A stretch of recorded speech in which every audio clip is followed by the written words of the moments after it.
Welcome to the Elk Grove Unified School District's special board meeting through the Zoom webinar platform. We thank you for joining us for the second session of the governance training for the Board of Education.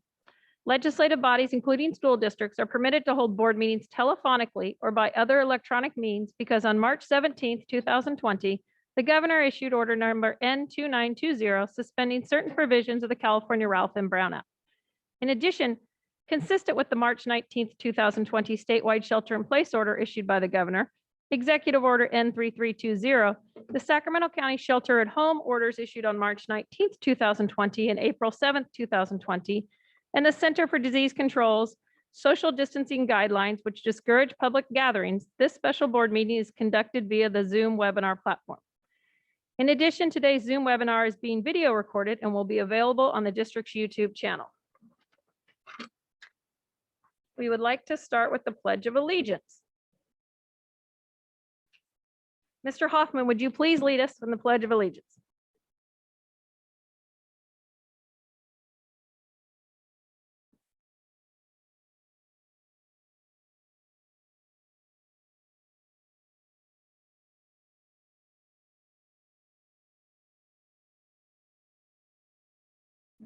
Thank you very much, Mr. Hoffman. Yep. And then we will move on. Mr. Merchant, the floor is yours. Great, welcome back. Welcome back. You came back. That's the best part about it. Yes. So glad to have you back. So just a quick review of where we were yesterday, what we're going to do today. So we spent some time yesterday talking about just this idea of outward mindset, why it matters so much to our work.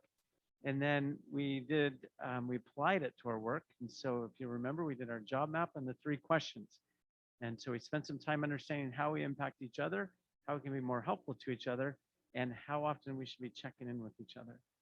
So today we're actually going to take and apply that to the district-wide to help bring areas of focus so the cabinet can start to put the plans together for the next year. So as a board, you help set that. You help set those priorities. You help set the focus. Where we should be putting our best efforts going forward. And so we're going to do that today. It will take a little time and we'll review our governance document and we'll make any refinements, updates that we need to make to it today in agreement. So those are our primary tasks today as we think through our meeting objectives. Any questions about where we're headed today? All right, so we're going to start off with a fun little activity. In your book, if you actually go to, I got to walk up to see the page again. It is on page 102. It's called Start the Right Way. So start the right way. And so this will just be a fun little activity. This is a tool that you can use as a board. You can use it individually just to kind of set the tone in the right way.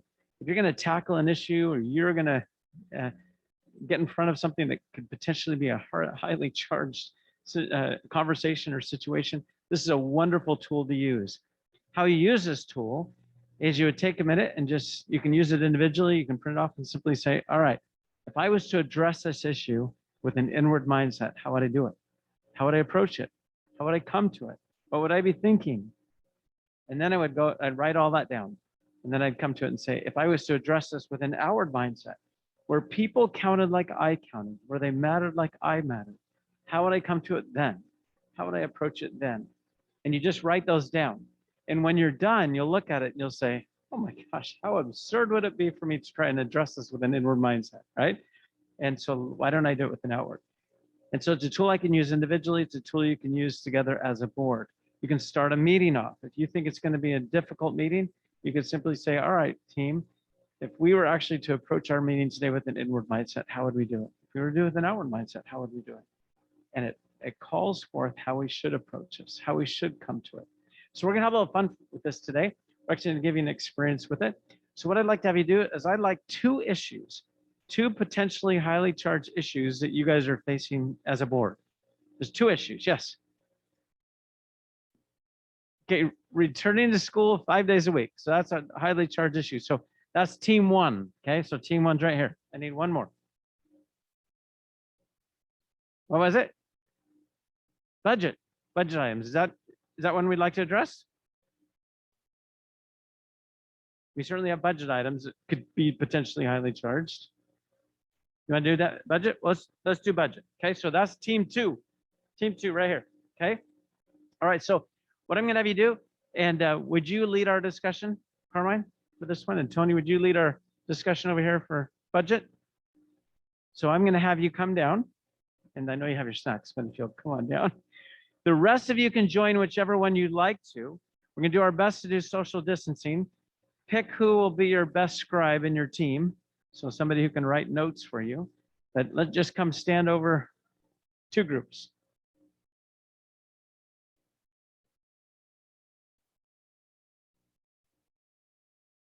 Oh, they certainly do tie in. It's certainly two tie in. Are you wanting to pick another issue? Is there another one that stands out in front of you guys? As a board.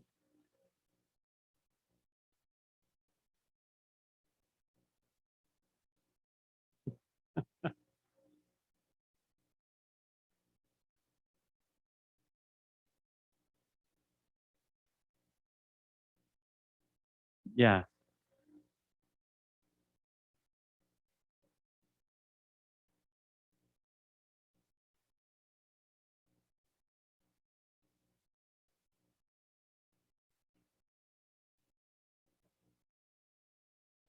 What's that one? Okay, student suspension. Who would be willing to lead that conversation? Who do you think would be good to lead that one? You want to lead that one for us? Okay. So Gina, you're over here. Carmine, you're over here. And the rest of you can join. We got student suspension. We've got 5 days a week school. Okay.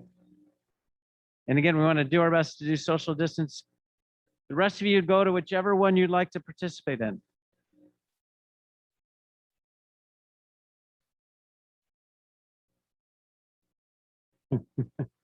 All right.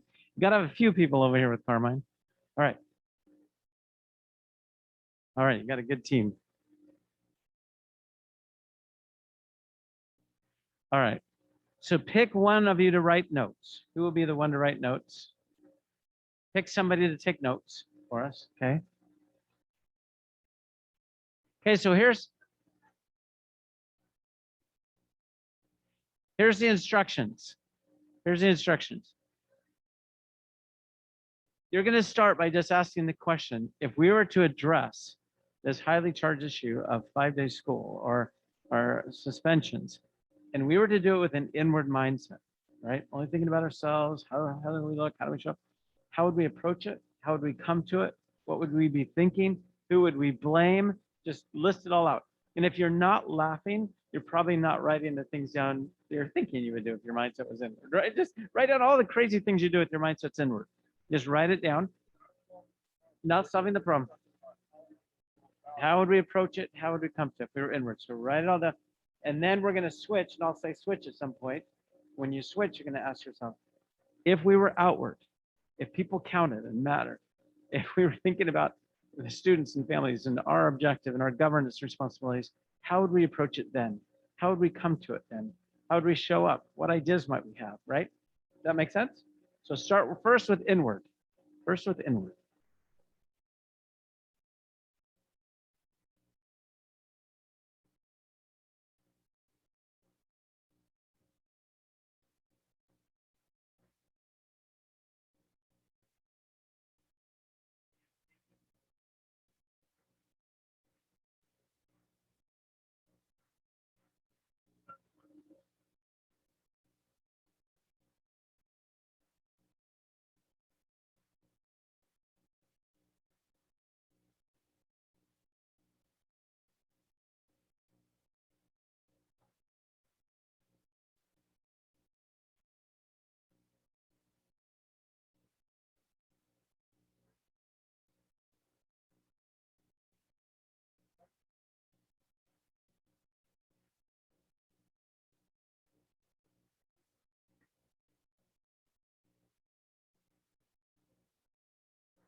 Okay, just another minute to wrap up, and then we're going to have a share. We'll present them out and share them.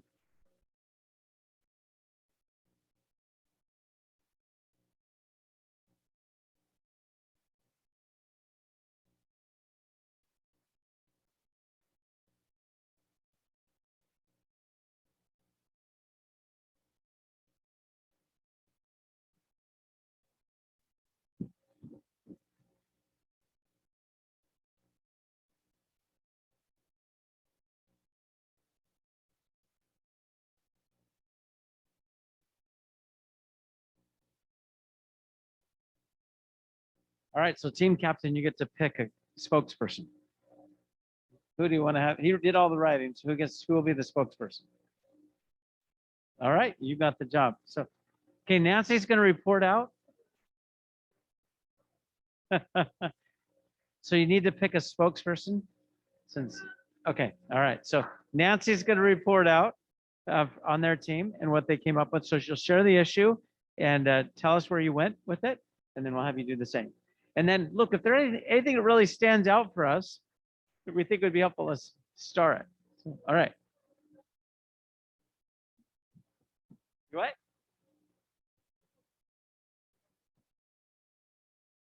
We might, yeah. All right, class. The issue that we discussed is school reopening, not without controversy. If you approach that word with an inward mindset, you see employees as obstacles, you don't include others, you act individually.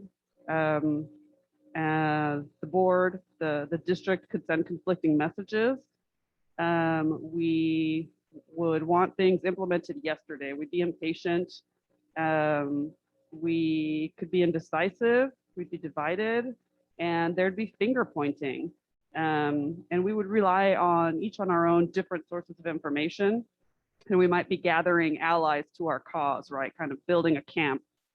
And we would be blind to the consequences of our decisions, the effects of our decisions on others. And we could also ignore science or be selective about, the science that we listen to. With an outward mindset, that's just hypothetical. Hypothetical, yeah. Approaching school reopening with an outward mindset, we would include all stakeholders. We would try to make sure that everyone has access to the same information. So at least we're working on the same set of facts, and we would actually listen to each other. We would be sensitive to the effects of our decisions on others, and we would use and share data to make to base our decisions. And we would see our employees as partners in the work, and we would collaborate as a team. I think there's more. We would also send one message once the decision was made, whatever that was, even if it's not the one that we advocated for originally. And we would remember our primary purpose, right? And as Carmen said, hopefully that's the same one for all of us, which is whatever is in the best interest of the kids. And we would all take ownership of the decision that is ultimately made, or decisions that are ultimately made. That's it.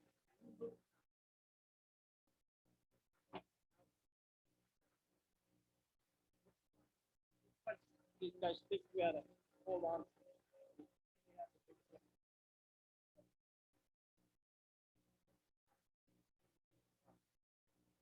Only on the blue side, guys.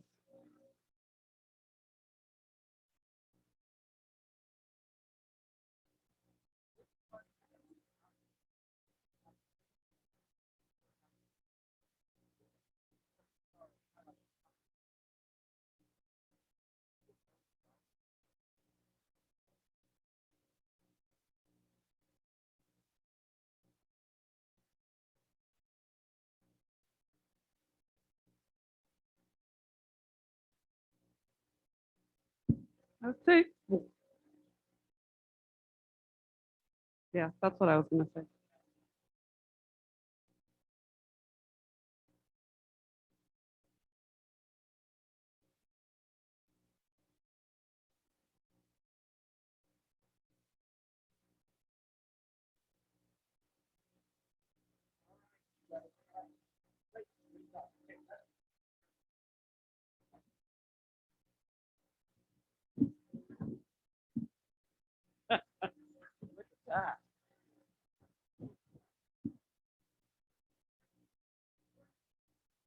So we, uh, so our issue was the disproportionate suspension of African American students. And so if we were to approach this with an inward mindset, we would accepting a low standard. So that was like comparing ourselves to others and saying, well, we're not as bad as them. We blame the student for the suspension. We would become defensive. We would blame parents, or we might just ignore the problem. Surface level. What did we say about surface level? We just kind of, oh, that it would just be right, right. So we're not really trying to solve the problem. We're just, exactly. It's not my kid. My kid is fine. Embracing the policy as it stands, like even if that policy isn't working, embracing it. Blame. We put a lot of blame. So blaming everyone else, right? And then washing our hands of it. Like, well, we told somebody else they should look into this, and just washing our hands of it, not being accountable, and silencing others. Maybe there's people that are trying to tell us this, and silencing them or not allowing them a place to be heard. If we were outward, had an outward mindset, we would look at the student and the family needs individually when addressing the problem. We would listen and acknowledge people's experiences, expecting continuous improvement. So again, looking at, okay, if maybe we're doing better than somebody else, but are we doing the best we can? So continuing to improve, coming up with alternative solutions. And then this is where we started going down. We wanted to start solving the problem right away. So we started coming up with solutions, but yeah. So we looked at, in terms of using education in terms, as opposed to punitive. So as opposed to suspending, how can we educate students? Can we come up with a mentorship program? When we're looking at problem solving, how are we being inclusive with families, with students? We talked about bringing the students in to say, are these things working? So if we're sending them to a wellness room, is that something that's actually working for the students?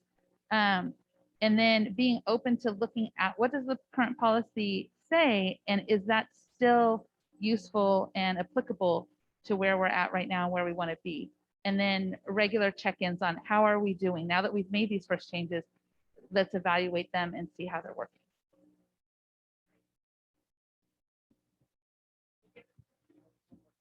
Look at that list. We did them really well.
So you guys, great. That took what? How many minutes?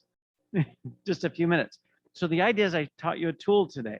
This is a tool that you can use anytime you think you might have a particularly charged issue that you're going to face, right? You could use it individually if you're thinking about a conversation you might have or approaching a difficult circumstance, or maybe you have an idea or an agenda item you're thinking you'd like to push because you really feel strong about it, or you got some constituents that have brought that forth for you.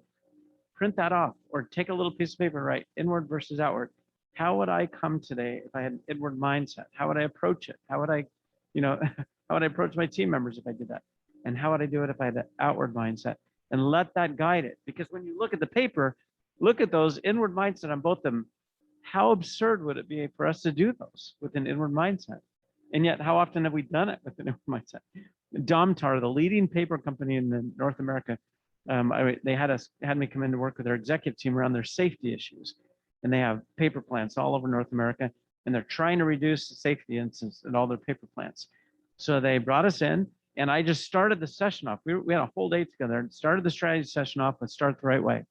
I said, if we were to address our safety issues with an inward mindset, how would we approach it? And they listed a whole bunch of stuff. We'd push policies out, we'd do this, we do this. And about the time they got to the bottom of the list, one of the other executives in the room looks up and says, that's kind of what we're doing. I mean, that's kind of how we're approaching it. And then I went to outward and we were writing the list, and maybe 3/4 of the way down the list, one of the executives in the room, his name is Mark, he says, you know what, if we were really outward, we would be willing to go out and learn from our paper plants that had the best safety records. We'd be willing to go learn what they're doing, right? We wouldn't sit here in a room and come up with the idea. We'd actually go learn from them what they're doing. So that's what they decided to do. They actually decided, they went on a plane, went out, they saw 3 of their paper plants had their best records. What they discovered was that the plants that had the best safety record were doing it in an outward mindset way. Safety wasn't about trying to keep myself safe, make sure I didn't cut my finger off. It was about making sure my team was safe, or that my coworker didn't cut his. One of them even had a buddy system. And so they learned all this, brought it back, and implemented what they learned from these 3 paper plants and acknowledged that they had contributed to this work, which was awesome. But it just came from this. US State Department a couple of years ago, I did their strategic plan. We started the whole plan off with this. So it's just a simple thing. It sat on their war room wall for 3 months as we did the plan. We kept coming back to as a fitnesses. How are we doing? Are we doing this with an inward mindset or an outward mindset? Which version of us is showing up today, inward or outward, right? It became this really helpful tool. So I just share that with you as a tool that you can use anytime as a board. Come back, and again, you can use it individually. You can use it as a board and say, if we were to address this today with an inward mindset, how would we approach it? If we were to do it with an outward mindset, how would we approach it? See where it takes you. See where it takes you. Okay. All right. Great. Well, let's move on. We're going to do, you can stay where you're at because we're going to move on and do a little more activity. We said yesterday that we were going to take and put the district in the center of that diagram. Remember yesterday we used this diagram to talk about what it would look like visually, a visual representation, if we were to each be board members in an outward mindset way, right? We would take into account the way in which we serve as a board and fulfill our responsibilities impacts others. Well, we have the assignment as a board today to help give our executive team or cabinet some areas of focus as they start to think about the new year and they start to think about their plan for the new year. Where should they be focusing their best efforts? And they need your input to do that. So what we're going to do is we're actually going to put the district right in the center of that diagram. I have a wrong school up there, but right in the middle of that diagram. And we're going to ask ourselves, how well do we know the outside triangles of each of our stakeholder groups? And so we're going to divide up into 4 stakeholder groups. And so, no, this is not in your book. No, we'll just let you write a note, not in the book. What we're going to do is we're going to divide up into 4 stakeholder groups. And so what I'd like to do is I'd like to have one volunteer here who thinks that they would like to take on our community, which should be the top there, right? The board represents the community. So our community and our constituents, who would be willing to take that one on? I need a volunteer who would be willing to take on our students and families, a volunteer that would be willing to take on our employees, and a volunteer who would be willing to take on our partners, which could mean our unions, our strategic partners, anybody that actually helps us in the work that we're doing. So who'd be willing to take, anybody volunteer, if not all, volunteer? Which one would you like to take?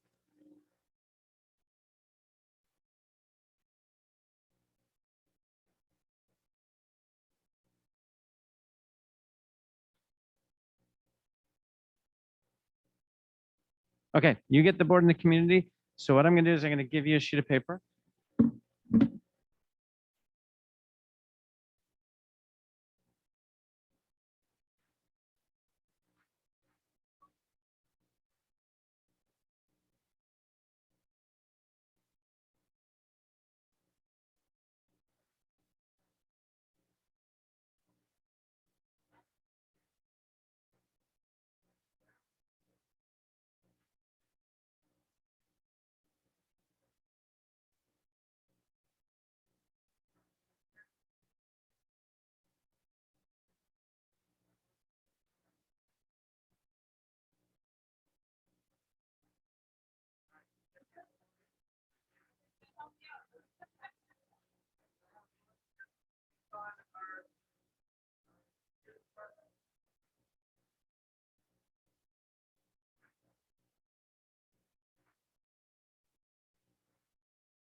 All right, you guys, let's go ahead and take 10.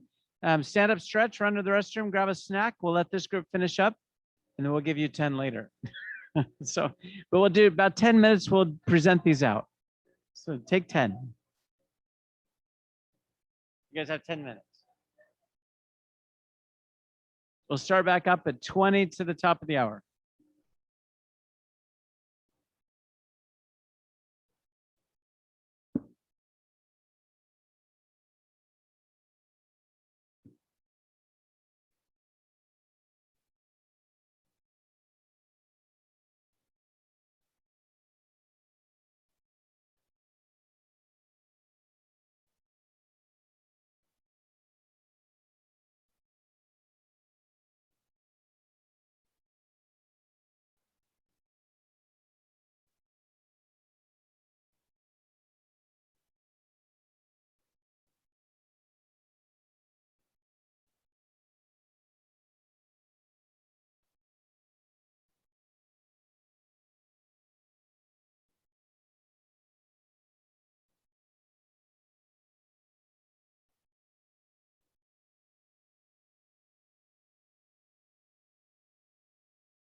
No, it's funny. Leading.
All right. Well, we're gonna go get started. We'll wait. We'll do our next group.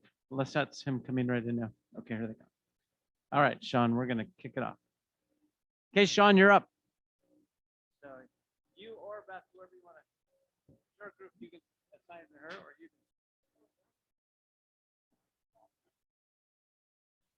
Yeah.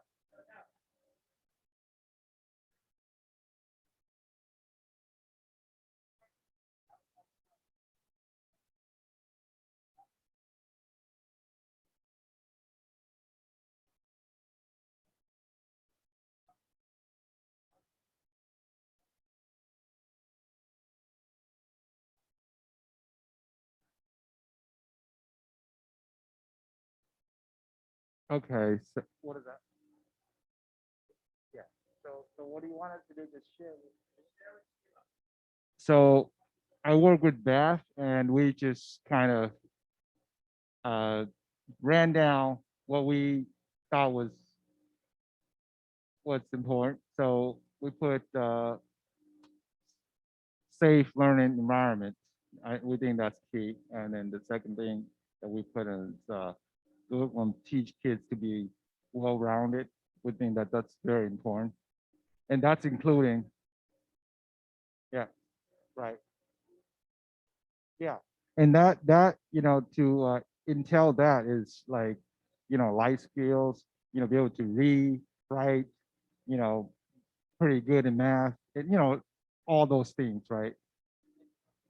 Yeah, develop their talents and be their best. So that's kind of like in details.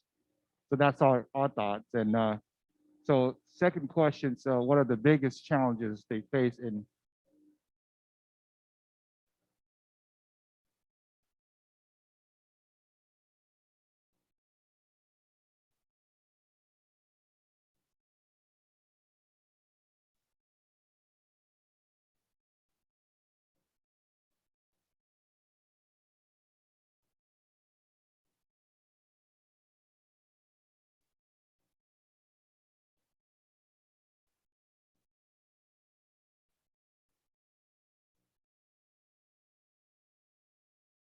Oh, well, that goes right there. That yeah.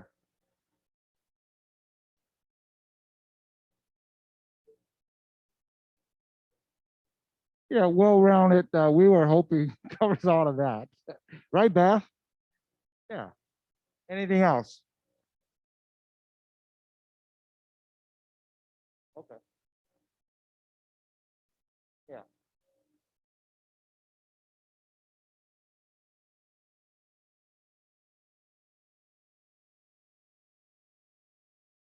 Yeah, because some kids they go directly to career like work or businesses, right?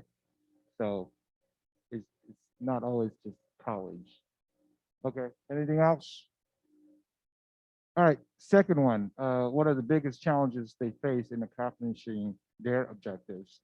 We put not knowing to not knowing what's available to them in terms of resources. Because the truth is, yes, there might be a lot of resources out there, but there's a lot of parents and kids are not aware of those resources. So and in addition to that, not knowing the benefits of those resources, what can those resources actually benefit them in terms of development and so on. I think that's key too, right? And our district being such a diverse district, I think we have over 100 different languages spoken here. We thought language and cultural barrier really hold them back, right? Yeah.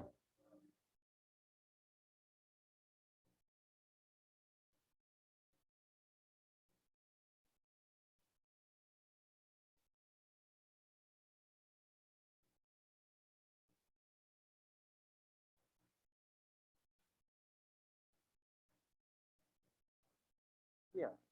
Right. Equitable access. Okay. Okay. Yeah. What does that mean to you?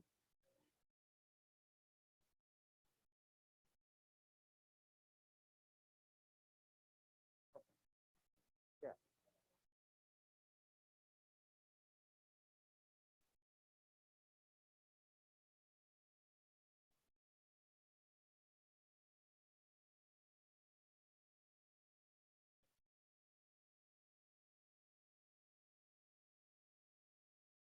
Okay. So really, it's they're not being treated equally. Is that what you're saying? Okay.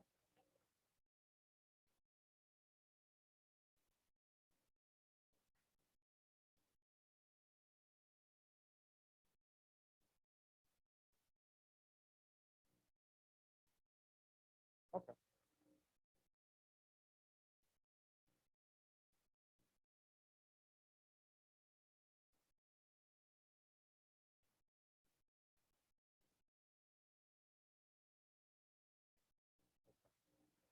That's a good point. Yeah. Right.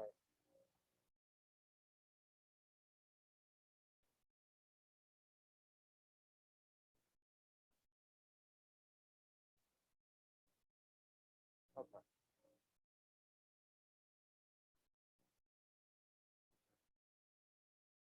Okay. All right. So the third one, uh, how do we affect or potentially affect their ability to accomplish their objectives, both positively and negatively?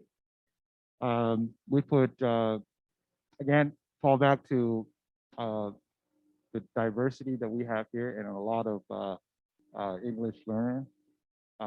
We thought translation is something that is very beneficial to our district. We put educational workshops. It's uh, it's great for the kids, and we put all kids life skills readiness. We thought that's really critical um, for the kids. Yeah,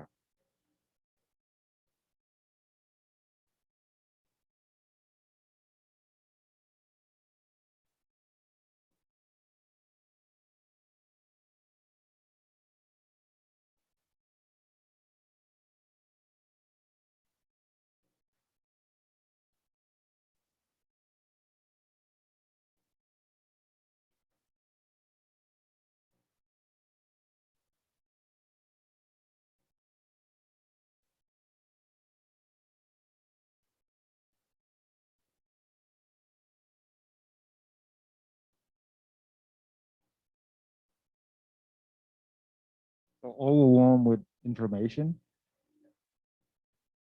Yeah.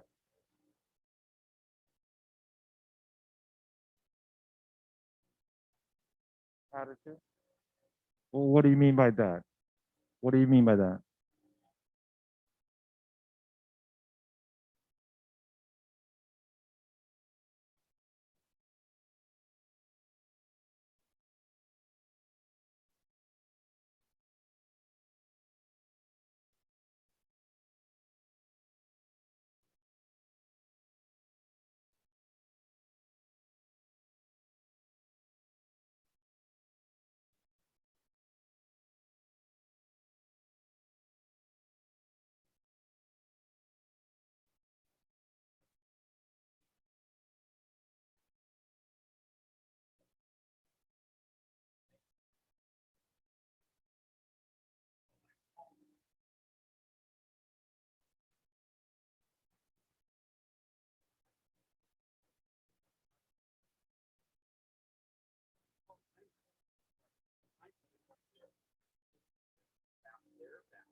So are you saying that we're just scratching the surface? Yeah. Okay. So yeah, so yeah, that's a good word. Checking the box. That's it. I called. That's it. I did my job.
Which one?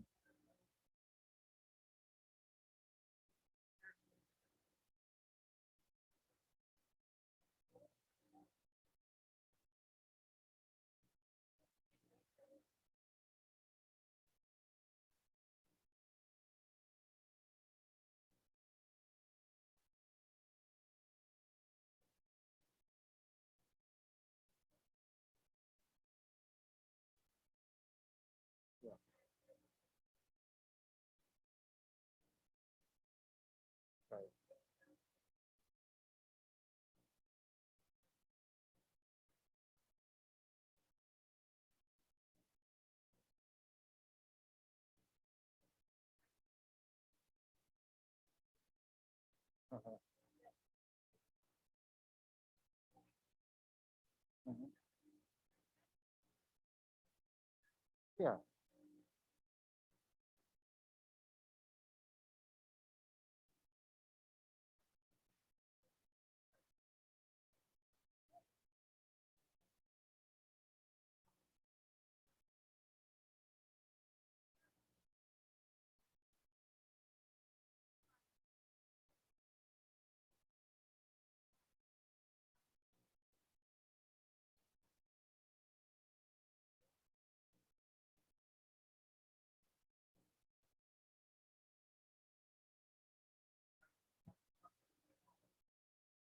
Yeah. So number four is how can we be more helpful to them? So we put listen and adapt to concerns. And I think that, that's part of inclusive.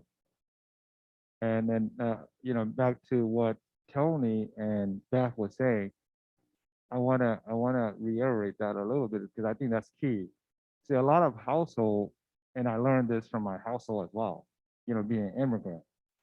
Um, you don't know a lot of things outside of your household, which is you in the box, right?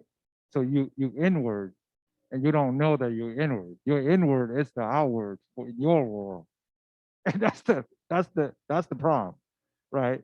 And I think that a lot of kids in our district, um, they are in that household, and then how do we go about to um, you said it yesterday about the approach being aggressive and soft, right?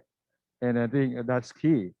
You could be you try to be helpful, but if you approach them the wrong way, they take it as an insult, and they're taking it all wrong, right?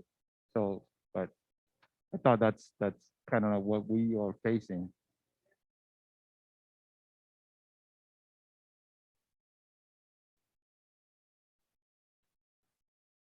Yeah, so number five, how often should we be checking in and holding ourselves accountable for our impact on their ability to accomplish their objectives? On site, on campus, we put daily. We think that's critical. Um, but as a board, we think that we didn't put the continuously, trying to improve. We were talking about it, and we're just like, man, continues to try to improve. How often is that? So we come out with annually plan for improvement. Uh,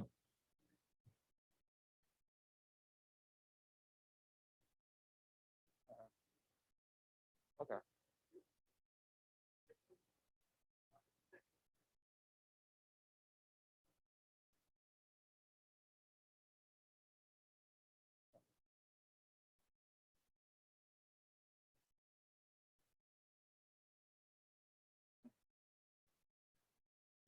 Yeah.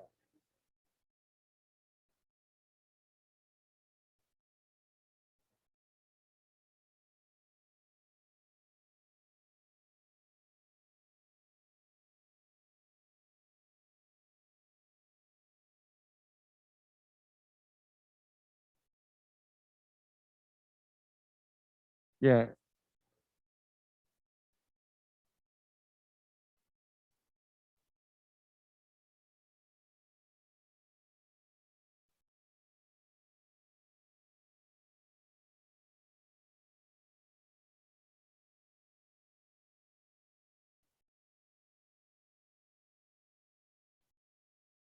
So are you referring to like getting their inputs, or just getting the data?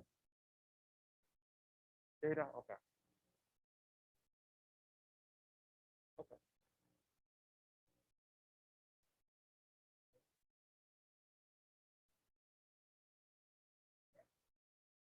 Yeah.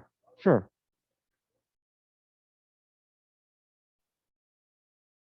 Yeah. Sure. Oh, sure.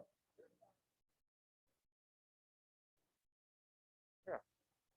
Absolutely. Yeah.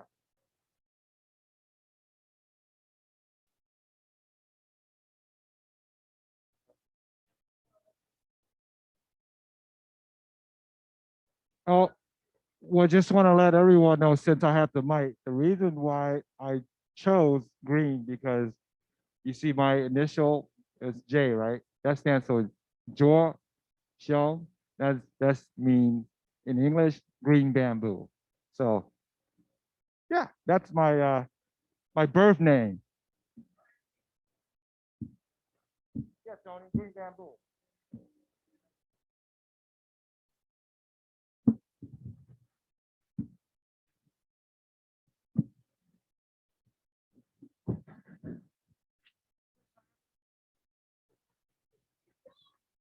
I was, yeah, okay, hopefully you can hear me good. Um, so our group was employees and the objective we put was to serve students and school sites and other objectives that you may have.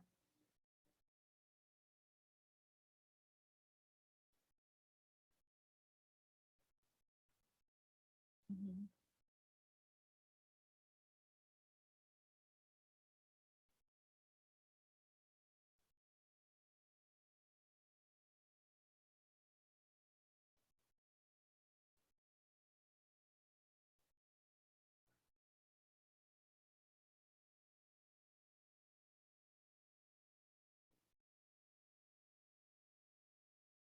So like outside lifestyle, like or yeah,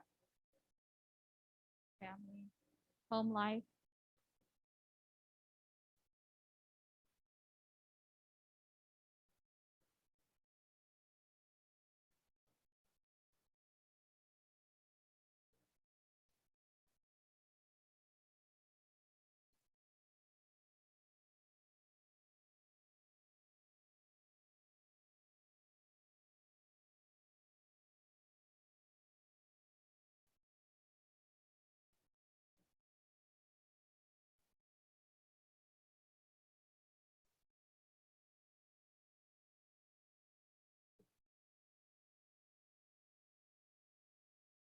So it's kind of also, I think, going back to like the purpose, right? Like your role, like as an employee, what your purpose is. Like you found you're being self-fulfilled through your role.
Yeah, student ministry.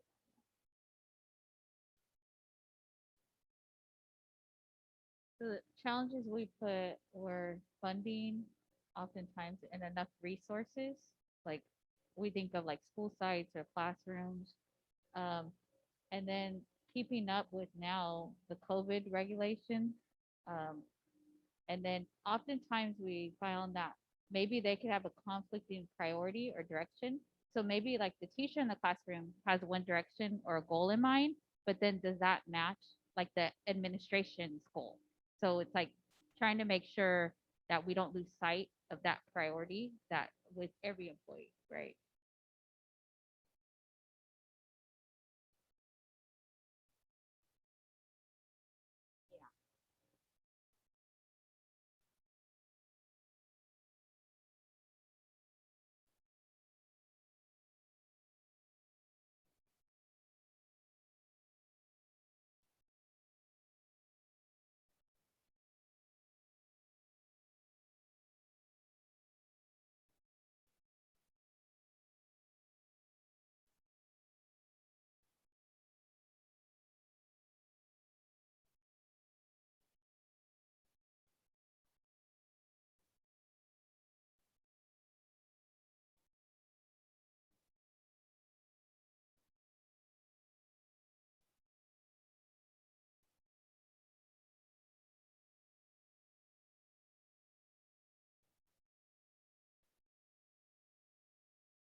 It's billing her.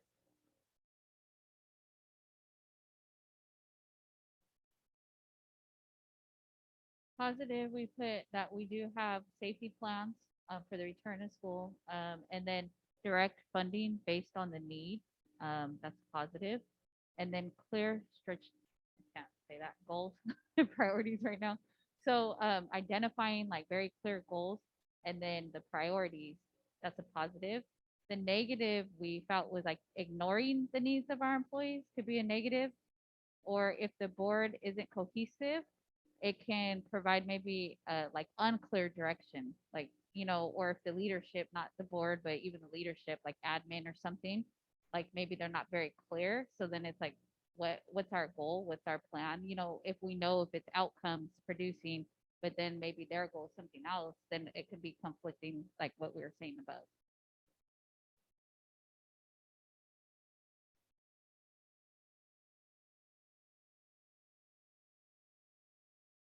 But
So we put responding to the needs, communicating with our employee groups, and like maybe even identify like outside meetings we talked about, or ways that we can attend like in-person meetings or professional development trainings, like even as a board or leadership, like divide up, like two of us will go here, and have discussions to get feedback or what's occurring from our employee groups. And then understanding the process of the collective bargaining, like, because we do have HR, our legal team that meets, but knowing that that's separate outside of just having those general conversations. So how are things working out for you?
Had a comment.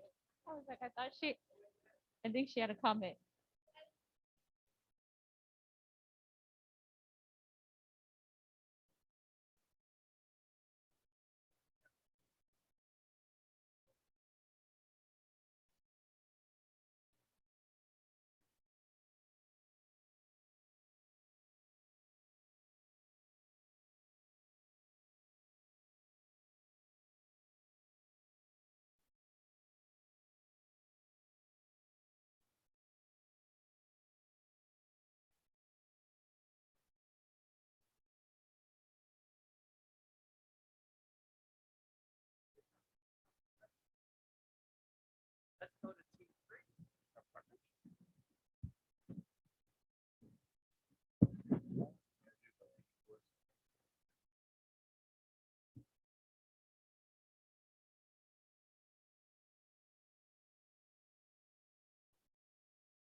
No,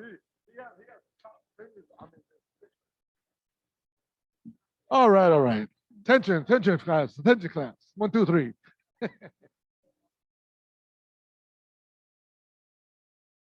All right. Our title is what? Community and business.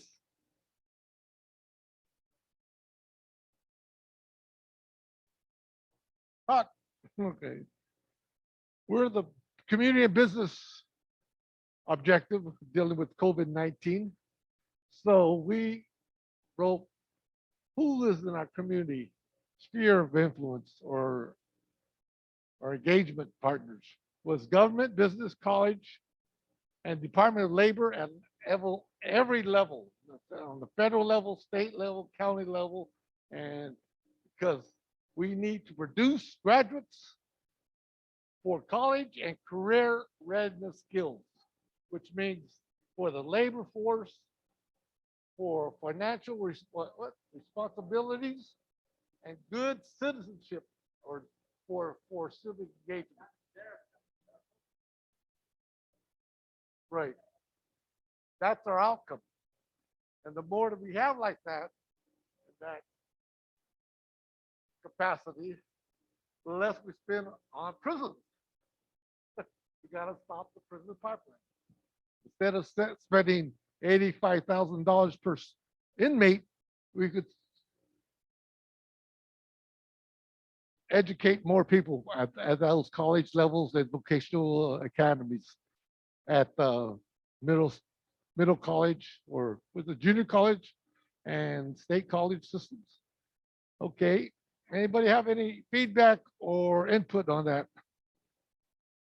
Nope. Okay, number 2.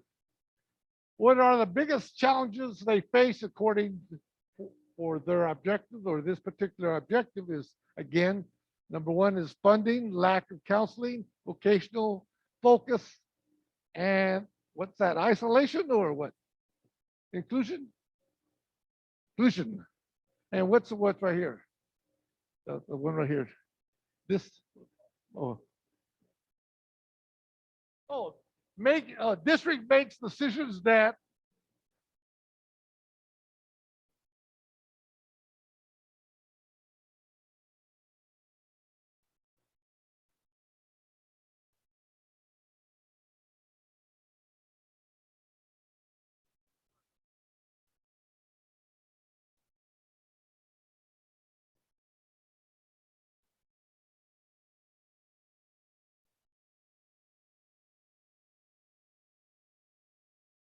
like the IT industry. There's a great need for IT technicians. State of California, the whole United States, we do not produce civil engineers and IT people, and then we have to have special vistas, or even doctors and nurses.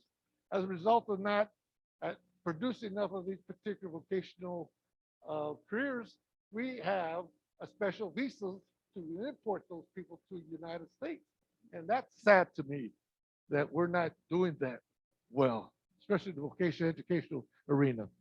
3, how do we affect or potentially affect the ability to accomplish their objectives, both positively and negatively?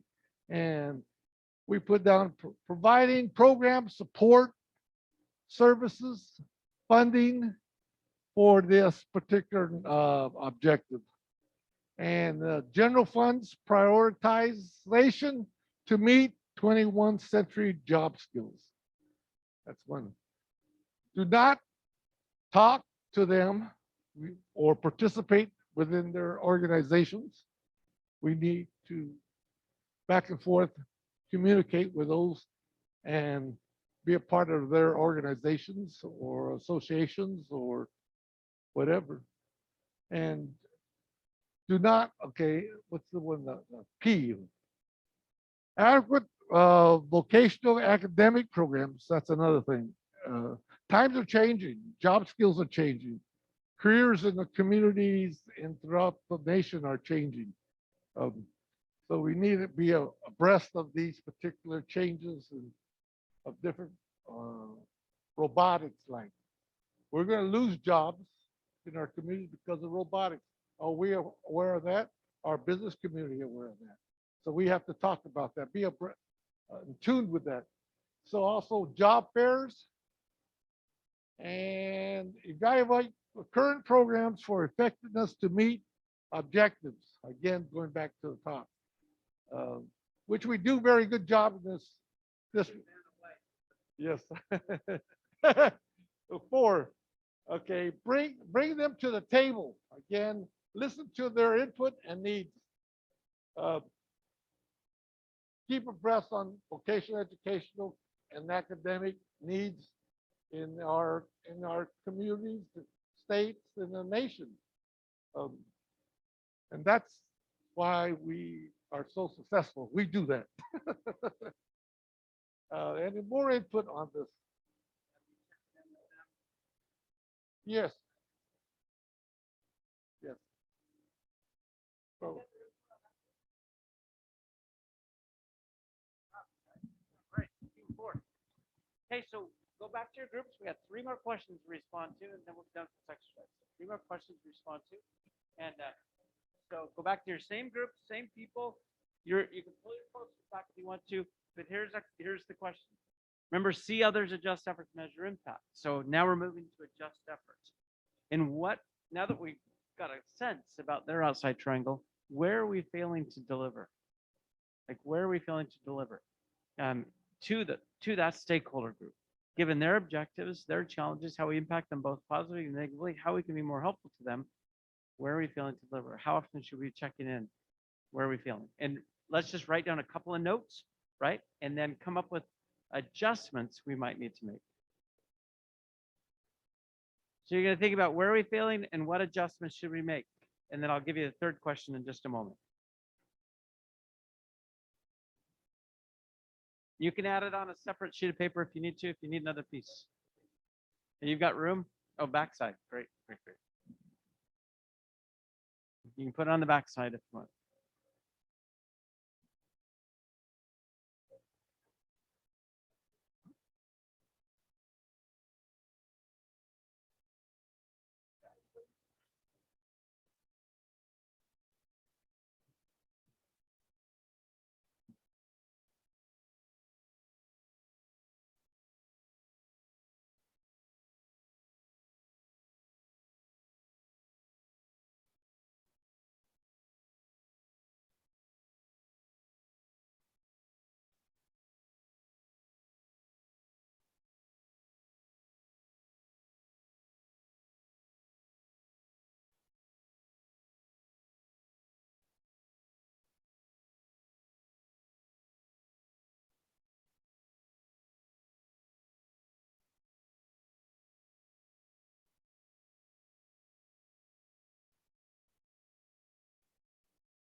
And this question is, how will we know that whatever adjustments we're talking about here, how will we know that those are actually going to be helpful to them, right? What are the indicators that will tell us that? Will it be employee satisfaction surveys? Will it be, check-in? How will we know? So any indicators you could think about would be great.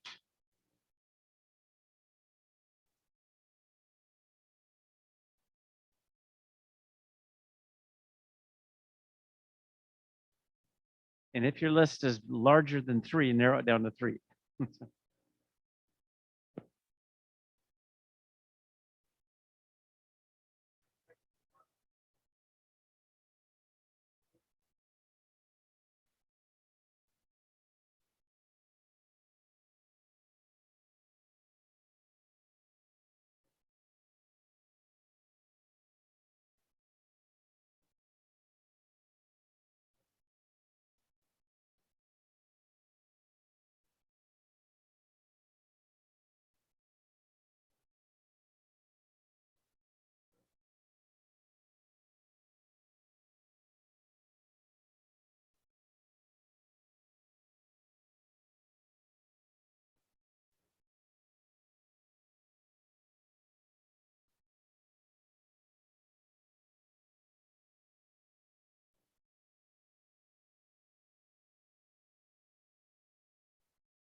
Okay, you guys got some indicators? Okay, so what we're going to do, oh, I keep taking this off. What we're going to do next is we're going to go around. We're just going to let you stay where you're seated. And we're going to have you report out what adjustments do we need to make, right? So you're going to report out, well, you had your 2 questions before. Where are we failing and what adjustments? So where are we failing, what adjustments, and what indicators? Now, as we listen to your presentation, we're going to make a common list up here of adjustments that we need to make, right? Just as a district, what adjustments, where do we need to pivot? Where do we need to make adjustments? And from that list, we're going to narrow it down to 4, 5, 6, right? Focus areas that we're going to give to our cabinet. So they start moving forward. So we're just going to have you stay where you're seated. We're going to have, Gina's going to help us write up our common list up here together, but we'll let you present from where you're seated. And I'll hand the microphone for those who would like it. So.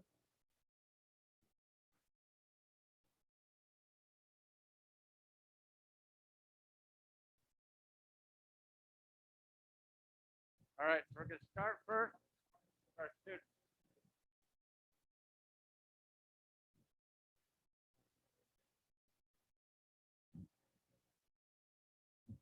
These are our district approved.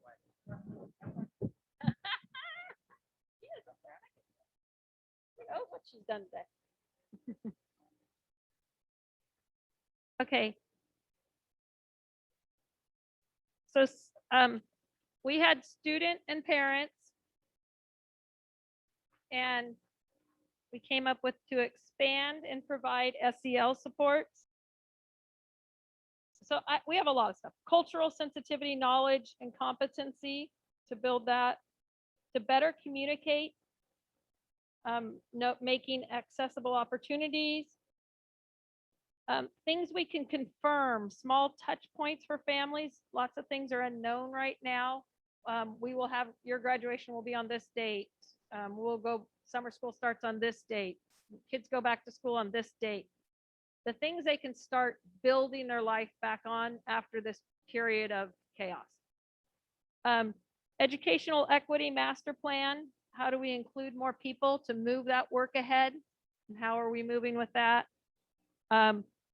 Review and adapt the delivery of workshops and parent interactions. When our schools came and talked to us, they talked about their coffees used to have 6 people because they were at 9:30 in the morning and only people who stayed home from work could come. And now they do one in the evening on Zoom and they had 40 people. And so now that school's that much better because they're reaching 40 families. So along that vein is include the positive things that have come out of this into your next year plan. So finding what those positives are based on feedback and including those into your plan next year so we don't lose those when we go back. So making a new normal. Increased participation in things. We need to share the plan to catch up your kids. Like, what are we doing to help your kid catch up? And then how will you know when your kid caught up? So we're working really hard on this. And you'll know this is what you're looking for at home because parents are our best teaching partners. So if we can tell them what we're trying to get to, they can help us get there. And I think as that happens, we share it with the parents and our community. We're excited that we're getting these kids back to, because there's a real cloud over education that all our kids are behind and this is gonna, and we know, I feel very confident, this is all, we can make this up. We can change it. They'll change, but they're not gonna lose the ability to get to where they need to be. Did I have? Well, better communicate, make sure we're still using our texts, our emails, our parent views, our Zooms, not give those things up. And then how do we know our feedback comes from parent feedback from our surveys, our student performance test results, and our student survey. So we have to listen to how these changes are affecting them and if they feel like they're working. So students, parents. We also have written down participation in things tells us if it's working, and teacher feedback will tell us if things are working. But if we pick the 3 based on what we're supposed to do, parents and students, then we think the parent and the student survey. And the performance is the most like what the performance is.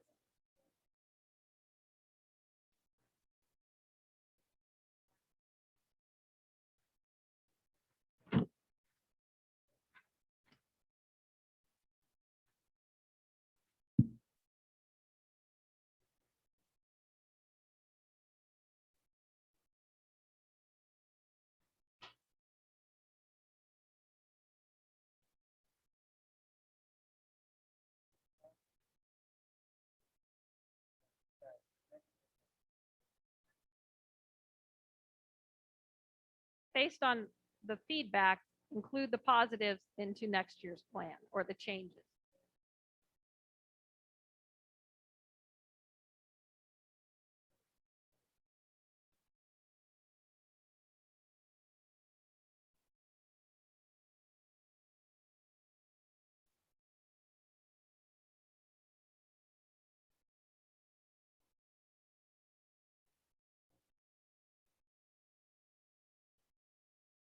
Educational equity master plan to include more people and move forward.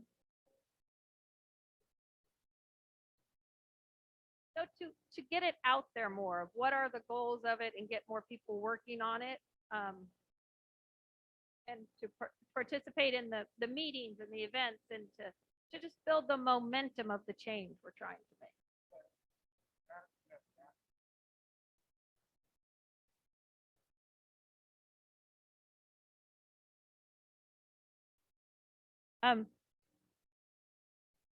Increase engagement in the equity master plan. Lots of ease. I think so expand SEL, cultural sensitivity, adapt delivery of I'm sorry.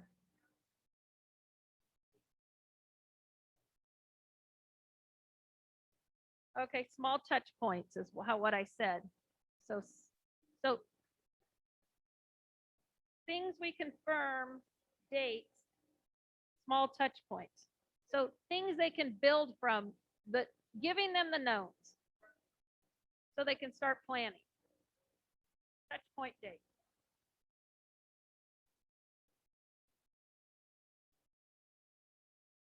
Yes.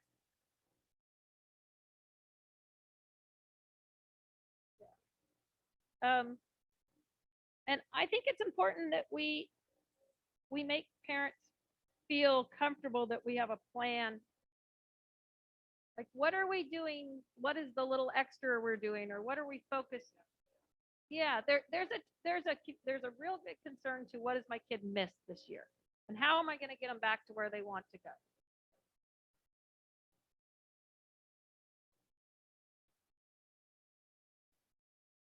What might we be doing different, or what would you see this?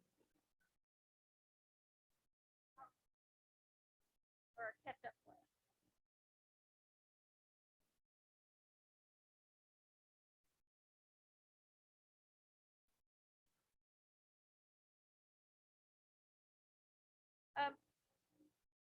Yeah, and how to share the results, or to know when there's success. Like, as a parent, I want your kid to know these things, and then you can become a partner to get to that.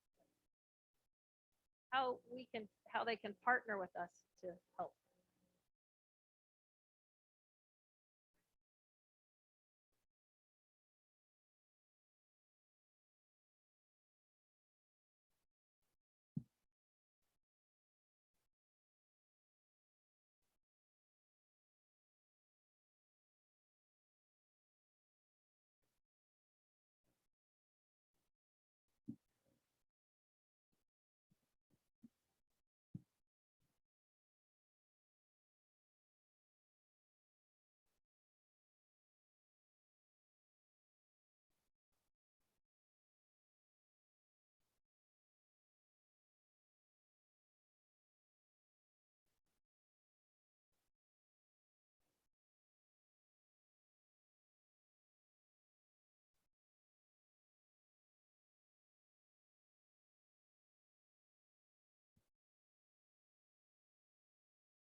So where we were feeling, we said we need to collect feedback and analyze by site and develop a response based on the site needs from employee groups while still focusing on the district vision of the overall. Um, and then we talked about making sure our employees feel like they're part of the solutions and the decision making, that they're the insiders, and to feel valued with the fair and equal treatment. Mhm.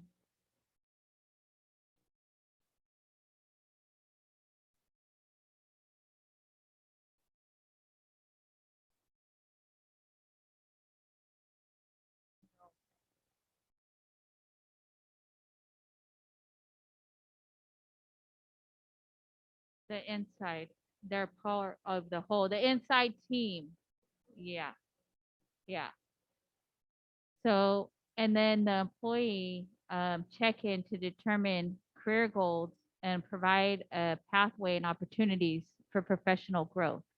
So we were thinking about, like, I know what Gina suggested was also like during the evaluation, if we're sitting down with an employee and say, like, where do you see yourself maybe 5 years from now?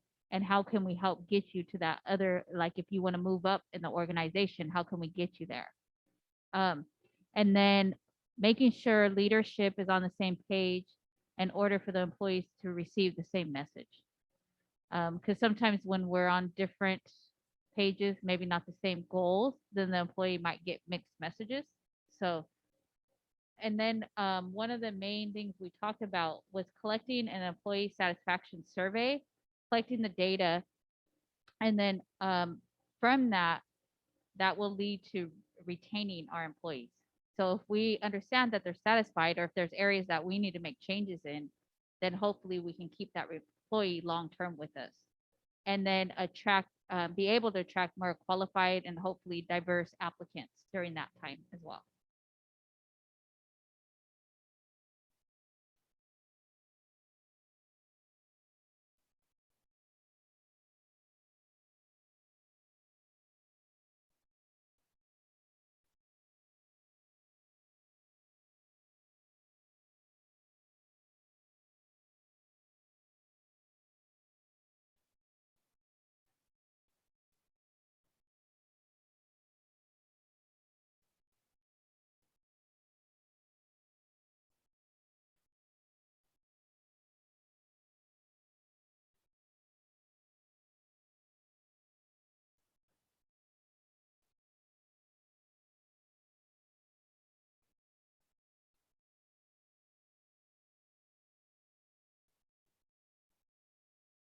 And the decision.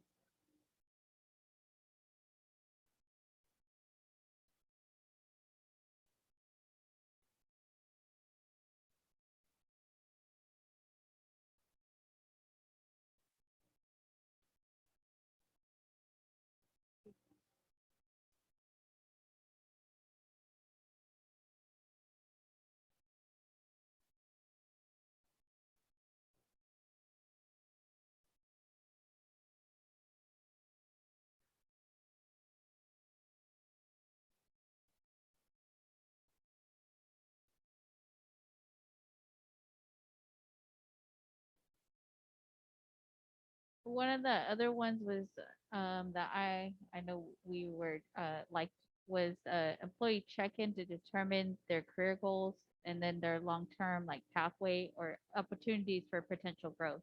So I was sharing like how the district for some of the paraeducators, maybe they'd like to go into teaching. So having that pathway where they can transition, but other careers, not just that's one particular example. But if like, long-term wise, because that I believe will help retain them.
Not on. There we go.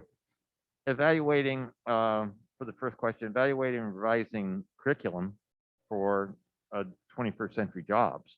An example of that being, software skills is as well as others, robotics, so on and so forth. And then meeting with the constituents in order to provide the responsive programs. You don't know what you need to do if you don't know what you need to do.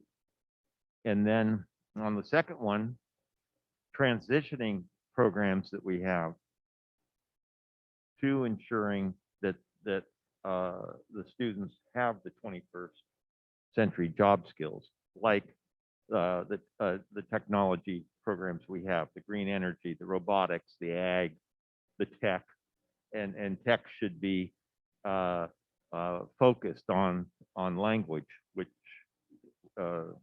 it should be focused on language. And then increasing opportunities for professions in the math, health, engineering sector for our students, and especially for our girls. Pre-schedule the meetings so you make sure you have them, those once or twice a year meetings. The providing more hands-on experiences for those courses that require that for the students. Pardon me? Yes.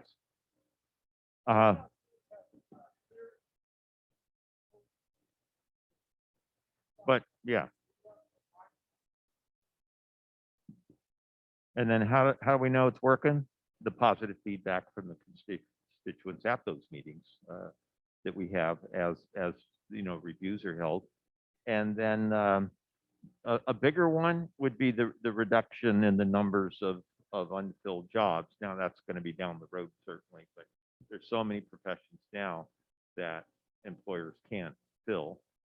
And so that's a great indicator to see that people have the skills necessary to fill those jobs, numbers drop.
Testing, 1, 2, 3.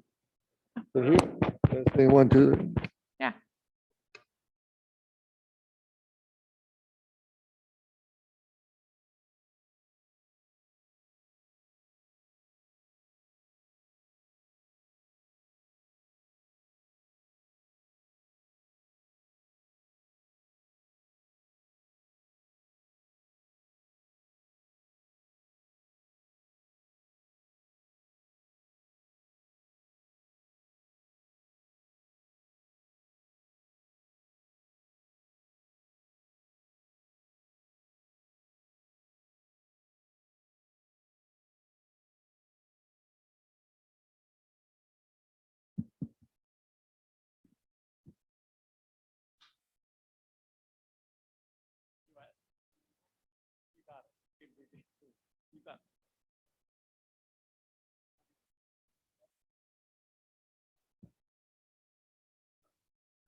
All right, who we missed?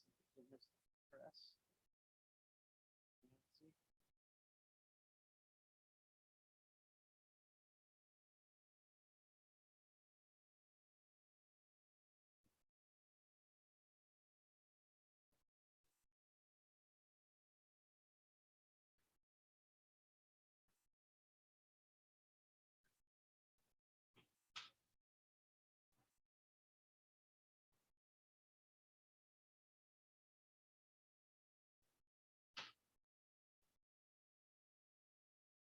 Okay, let's get started. So let me share with you how we're going to do this together. So we're going to just start by reading, and some of you are super familiar with this. We certainly have new board members. It never hurts us to review it and read it. So we're actually going to read these first couple of pages right here, these elements of it together. So we'll just start right there with Tony. We'll let him read.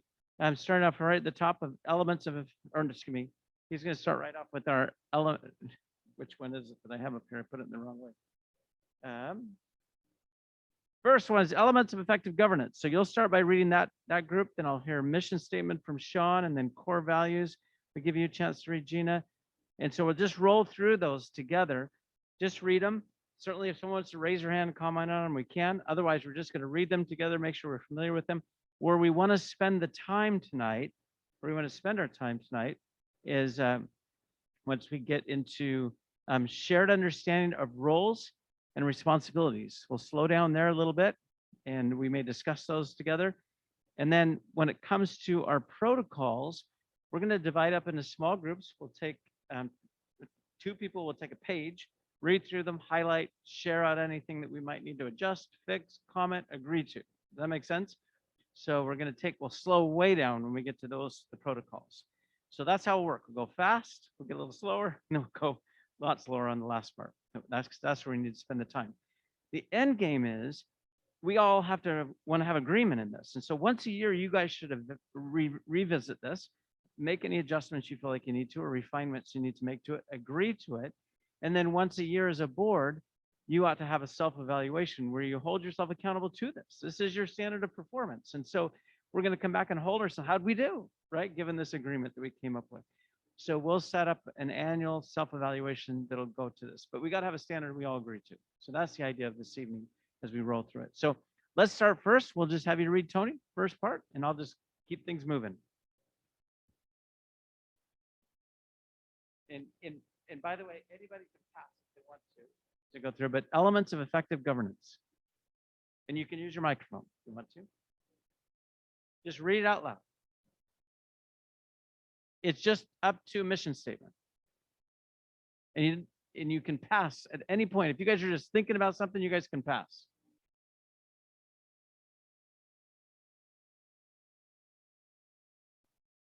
No, that's what I was trying to explain. We're going to read these first 2 pages just quickly together. And then when we get to our 3rd page, we're going to slow down a bit. We'll read that one together. And we get to our 4th, 5th, 6th, and 7th page, we're going to break into small groups.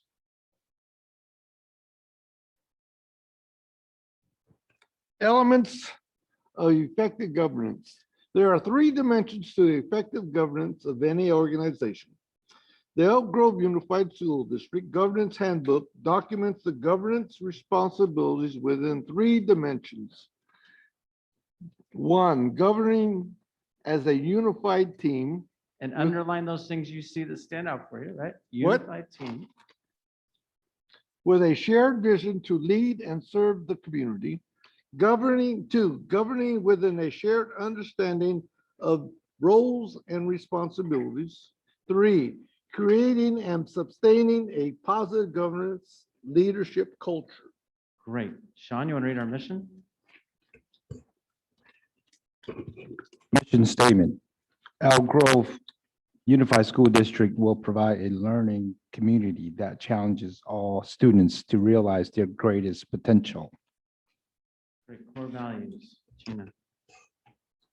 Core values, outcomes for students, achievement of core academic skills, confident, effective thinkers and problem solvers, ethical participants in society, commitments about how we operate as an organization, supporting continuous improvement of instruction, building strong relationships, finding solutions, high expectations for learning of all students and staff, instructional excellence, safe, peaceful, and healthy environment, enriched learning atmosphere, collaboration with diverse communities and families.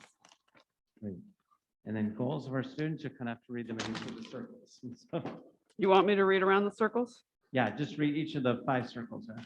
Okay, wait, the purple text or? The circle text, what's inside those circles. Got That's it. our 5, that's our goals for our students. Okay, so goals for our students, high quality classroom instruction and curriculum, assessment, data analysis and action, wellness, family and community engagement, and in the center, every student learning in every classroom, in every subject, every day to prepare college, career, and life-ready graduates. Great. And then, let's see, that goes to you. Well, like Carmine, do you want to just read the graduate profile? You don't have to read all the bullets underneath those, but read the high level the paragraph in the graduate profile.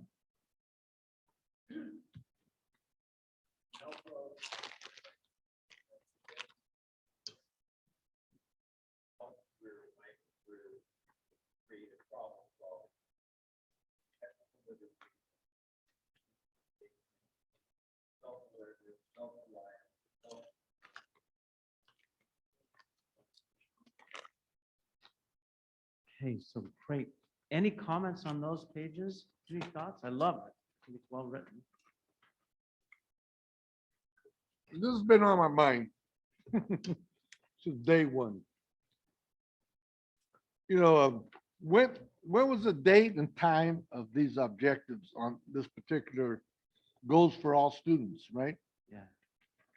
And the ethnic composition of our school district has changed tremendously since, I don't know when this was done.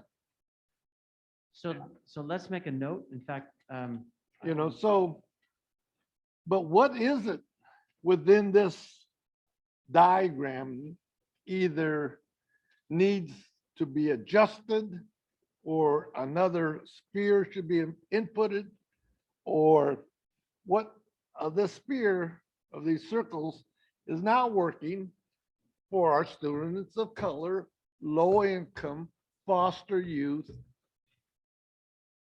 English language learners. And why do today do we have a, achievement gap? Now we have a learning loss. And so what needs to be included to get to those graduate profiles in that diagram? So To, We don't to, have the detailed tactical work to Mhm, get to that. right, What we're looking at is that the profile? Is that what we want? Is that the so that, goals what's, we want? to have? that's the question. No, that's a great question. That's what I'm asking. Mhm. Is this the right goals for our students? Yeah, for the type of students we have today. Almost Great. 66% of our student body Great question. is So- low income. Yeah. Now, what do we have to adjust to that? Now, I can see that, 30 years ago, when my kids were going to school, that was pertinent. But now, Any feedback on that question? Yes. So I actually responded. I'm looking mostly at the community engagement area, and I think it could just use some updating. It's not that, these are the wrong skill areas, but It's how we do it that needs to be updated. right. yeah. Right? So that's exactly. But as far as high level, the right space, I love it. There. But Yeah. tactically, we may have failed underneath all of that. Mhm. But does this state to these would be our goals for our students? Right? Yeah, and under community engagement, and I know this is not where we're spending our time today, but just so the board knows, where my head is. I'm thinking more about students who are equipped to, understand or identify reliable sources of information on the internet. Students who are equipped to, work in multicultural workplaces to really, have a deeper understanding of people who are in different walks of life. Agree. And those are underneath it, right? Yeah. Those are tactical to get to that space. Yeah. But Right. is there any wording or adjustments we need to make to the overall Okay, language? so so when I'm looking at this, in every meeting when we do funding, every annual budget, how much money do we put in family and community engagement? So, we have this model, but yet, I, in that particular subject matter, I look at I research every other school district in California, top 10, and see how much they're spending in that arena. And compared to ours, and the board knows it. I expressed my feelings on that issue. Yeah. And not only still- that, another weak issue that this district does, I have assessment, analysis, and action. We're very, we do surveys, but, we don't, So, but those are still tactical. Here's the idea, Right. guys, today. We're not talking tactical. We're not diving into the weeds underneath the work under that, right? We're Uh-huh. just saying, are these the right circles? And then tactically, you got to hold, we're going to share this with cabinet. So, look, this is what we believe are the goals for our community, our students. And so we got to make sure we're getting there, and we can ask the questions tactically on the Mhm. work. But are these the right circles, right But language? if That's you what don't, we're if we don't have assessment, data analysis, and action, we could be doing those things that back there on that board. You say, hey, cabinet, do this. But how are we going to evaluate them? How are we going to evaluate Hoffman That's and where- company Yeah. to do the outcomes?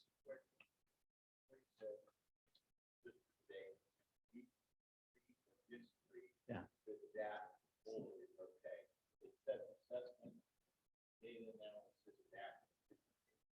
It's not okay. Yeah. Well, it's not okay because of the fact we're filling it. Why put it in there? Oh, you're saying we should take it off?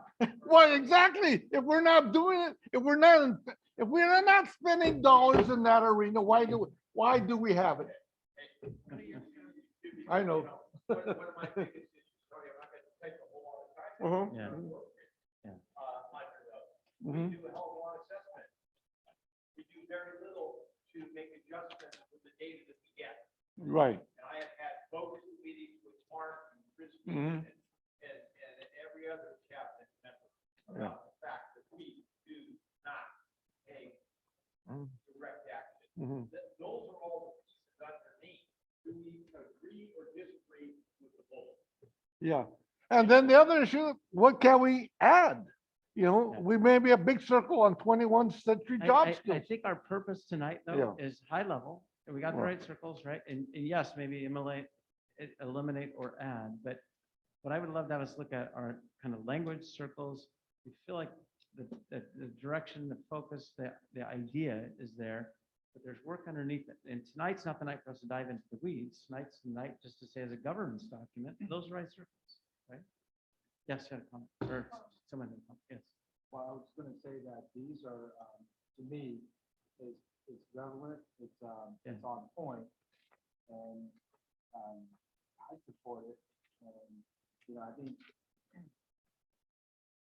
what I'm hearing is, you know, we wanna see some action back.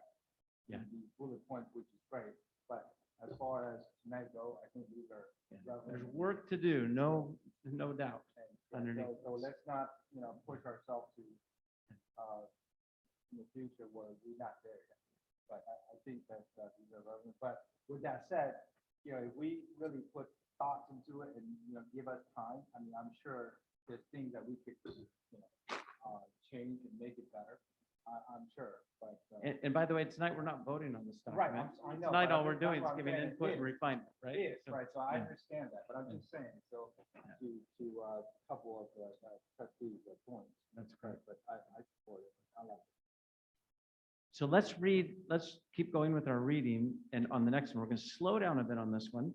And as you go through this piece, certainly any refinements, any adjustments we need to make here. And again, it's not so much whether we're actually doing this or not, it's whether should we be doing this, or not, right? Is this a standard that we're going to hold ourselves to as we move through it? And so, But I have a question. though. yes, This being my first time, I mean, are we making actual change or we just talk about no, you can give input on it. You can give input on it. This is a chance with, especially with brand new board members, Right. to give input, to give refinement, to say, hey, I don't know if that ought to be there, or I think we ought to add this in there, right? Have a chance to do that. Mhm. And we're Okay. slowing down as we move through this into this section. it? No, I'm just curious. Yeah. Are we actually making it actual Yep. change or we just brainstorming? Yeah, You know? a healthy board will revisit this once a year, make sure it's all in agreement, yeah, and then we hold ourselves to it. Got it. Perfect. All right, let's move on. So Beth will go to, right here, we'll just read the first paragraph and then effective governance teams. Shared understanding of roles and responsibilities. The second essential element of effective governance is defining roles and responsibilities and working with leadership, commitment, and passion with those agreed upon roles. Effective governance teams communicate a common vision.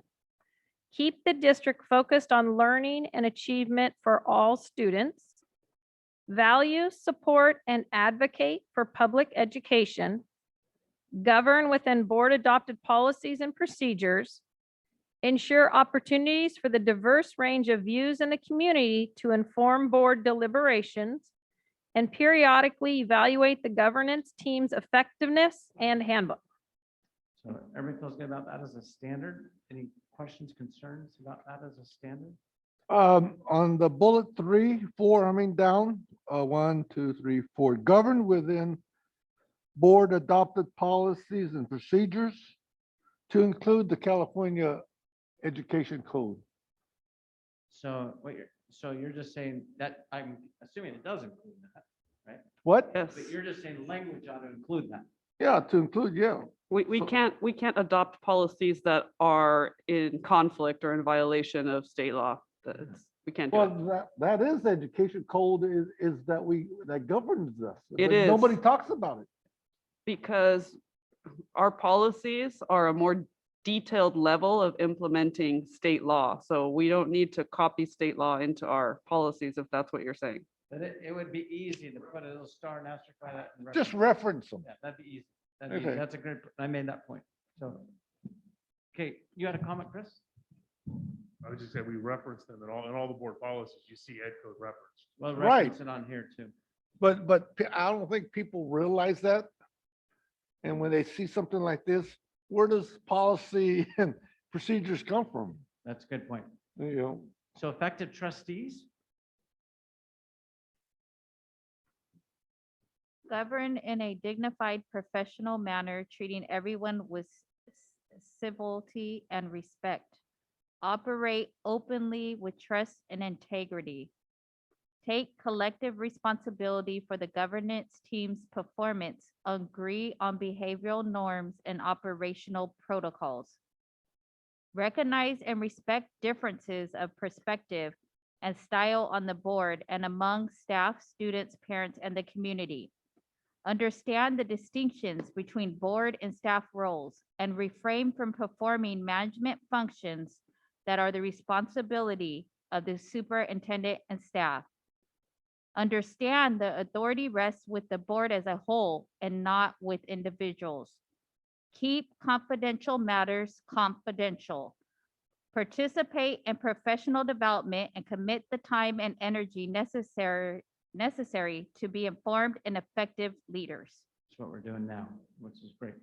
Any comments on that section as a standard?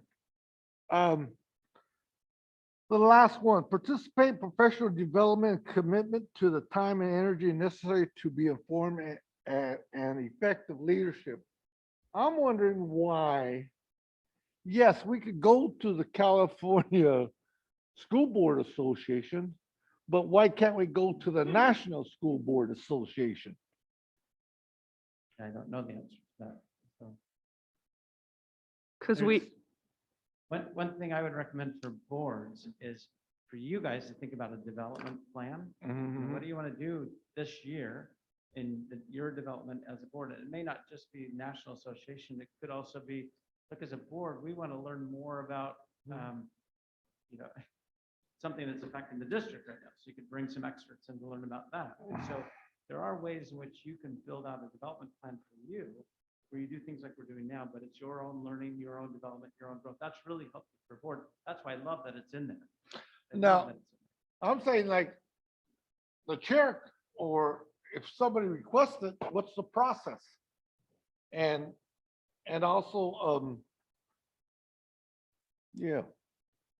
That's what we need to take care of when we do our budget. Is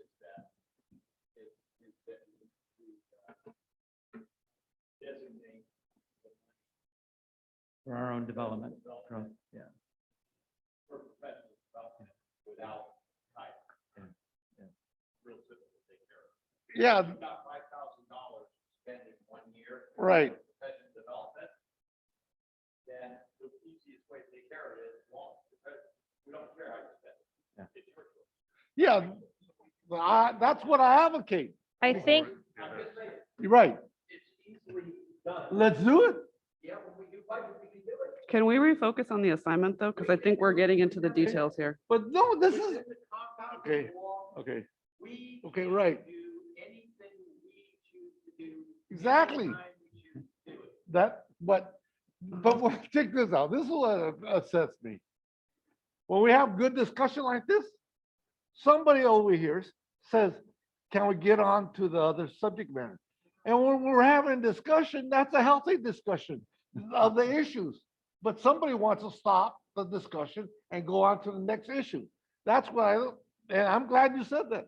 And so it's conversation, discussion on the issue. Was it good? Yes. Thank you. That's all. Thank you. You know, I have put it in here before just because it all doesn't really. Yeah. But the whole issue, for me, in terms of the trustee, is visiting programs, understanding site challenges, and being aware of how programs are. Because how do you make the right decisions? So, She wants to add another bullet. yeah, so I made a note of that. You guys, as a group, feel like that'd be something we could easily bring in, as far as site visits and I think in light of everything we talked about today about inclusion, yes, I think it's great. Okay, let me ask a question regarding that. So is there a budget item of travel to get reimbursed on that issue? On the other one, No, visiting programs, visiting programs at different school sites. per diem for mileage.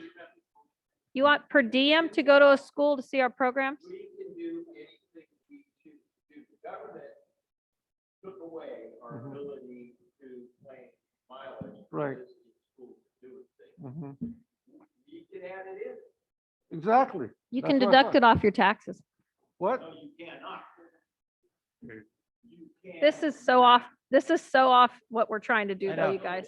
So, yeah. No, you asked for input. We're having input Mr. and then we're Perez. having the discussion. It's You're all- answering the wrong question, though. That's Then what we're again, trying to say. What's- Idea is, we're just looking at this as standard of What's- performance. What's so wrong about it? What? Simple. I- In law, we can do. I know that. And any change we wanted to address the deals with money, we can do that the next couple of weeks. We talk about Well, but some people don't want to talk about that. Well, you can. So, so as far as I'm concerned now, if they don't want to talk about it, either because they don't have enough time to go through this exercise. That's Oh, it. well, Now- we're what's now- the, what's now it's Not to the, dive into tactically how we're gonna do it.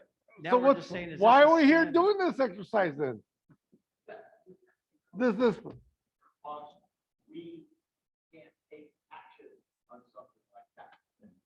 Yeah, Mr. President, we're doing the high level agreements. A standard of. Uh, performance. I could just, hey, I could just go right here and read this again, sign it, date it, and give it back to you. I went through this. But why go through the exercise? Why waste my time? It's a budget issue. It's Right. not on the agenda. We cannot deal with making decisions that need to be agendized so that the public Yeah, knows. what this we're is gonna not do. a format to do that. Oh, yeah, We can't do it today. it's a workshop. We can. It's illegal. Okay, We can't okay. do it when we I talk agree. about it. So And let's, I'll be there with you. Okay. let's have Chris read this next section. Board roles. The role of the board is to provide each student with an education of the highest possible quality within the limits of the financial support provided by the state of California. To accomplish it, board members are responsible for 5 roles identified by the California School Boards Association. Setting the direction for the district by involving parents, guardians, community, students, and staff while focusing on student learning and achievement. Establishing an effective and efficient structure for employing the superintendent, developing and adopting policies, establishing budget priorities, and adopting the budget, providing safe and adequate facilities to support student learning, and setting parameters for negotiations with employee organizations and ratifying collective bargaining agreements. Providing support to the superintendent and staff by following standards of responsible governance, making decisions and providing resources that support district priorities and goals, upholding board policy, and being effective spokesperson by being knowledgeable about district programs and goals. Ensuring accountability through evaluation of the superintendent, monitoring and evaluating policies, serving as judicial and appeals body, monitoring student achievement, program effectiveness, approving, monitoring, and adjusting district budgets, and monitoring the collective bargaining process. Providing community leadership and advocacy on behalf of students, the educational program, and public education. Great. Any comments or things we're missing in that area? Yes. First paragraph. Limits of financial support provided by Sacramento County Education, State of California, and the good USA federal government.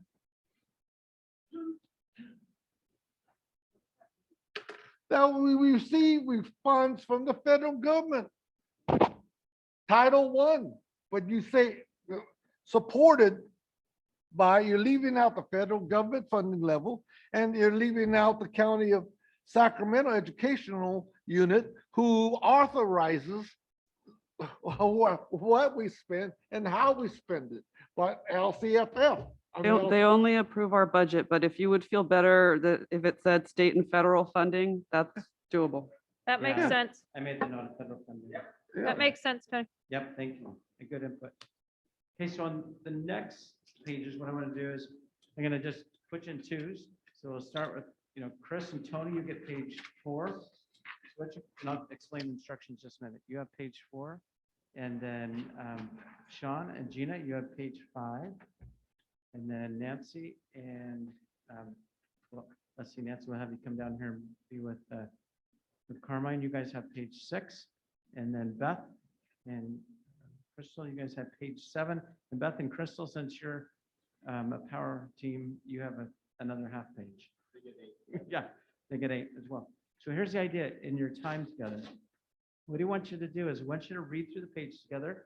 As you read through the page together, just highlight the things you think would be important for us as a board to call out. Just what's this page teaching us? What are the 2 or 3 things, given how we've behaved, how we've been with each other, that might be important for us to say, hey, this is the highlights from this page.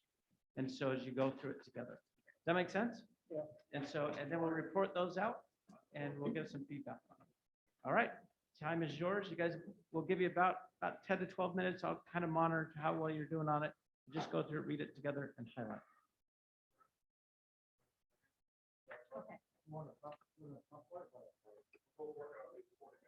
Oh, Chris. I thought you were saying we were gonna read it.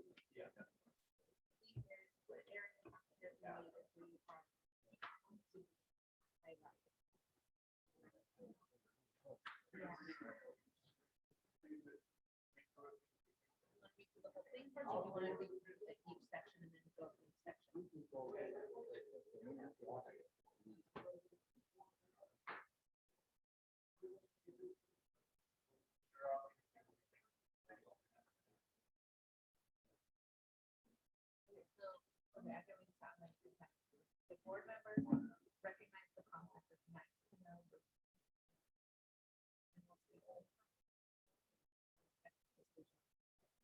think this is like we don't want to work with this. Constantly. Right. Yeah.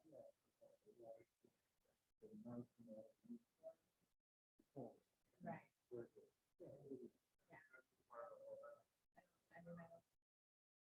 Okay. Board member request. Provided to all board members.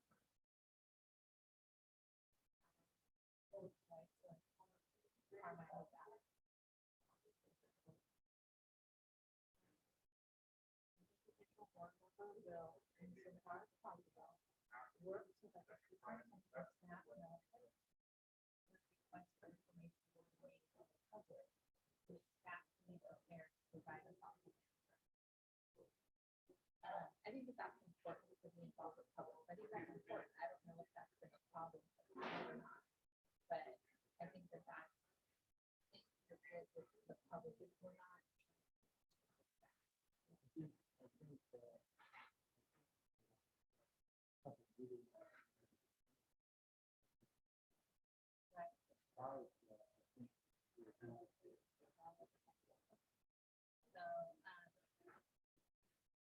So should we call that one out so we can put that on the board?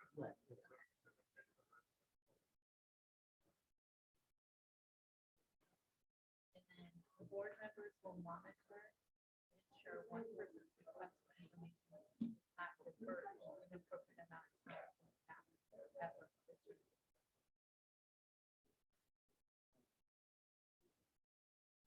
And I feel like that's and then I'm not going to be aware of, like, I can't monitor. Say, oh, you have this committee, but I can't.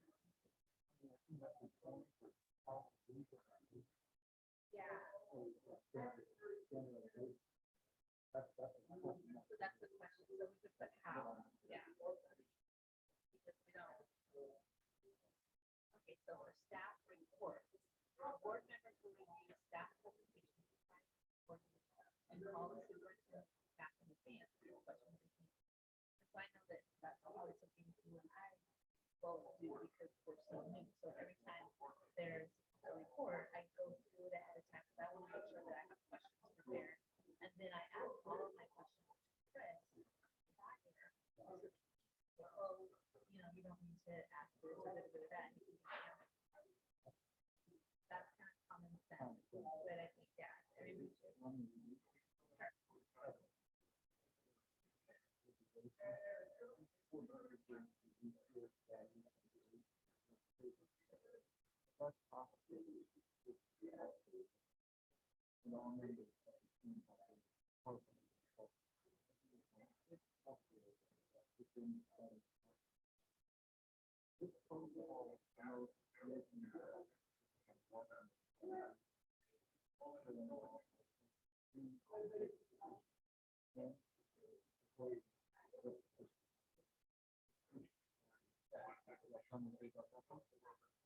I just think I underline the voice repetition. Because I think that if you're saying, oh, I think we should do it because X, Y, and Z, and if I go, I totally agree with Sean, and I, because of X, Y, Z, that's not point.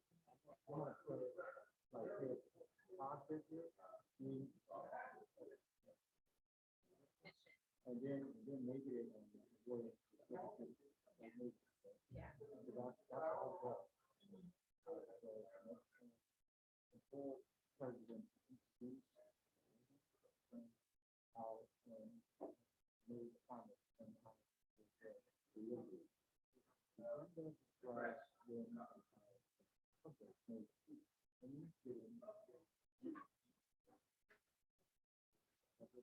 Yeah, I think this is outlining, this is the process. Yeah. the staff notes that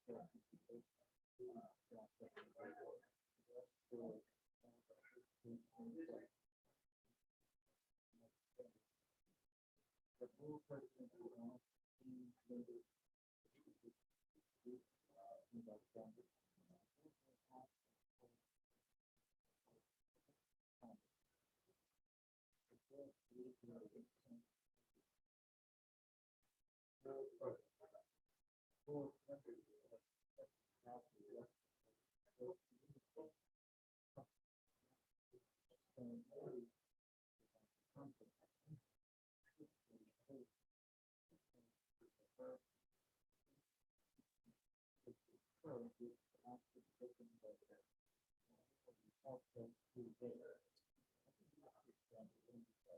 Question I have is that, so, in terms of the process, we're looking at public comment for a but if there is public board may ask for further clarity. So this is, I think, what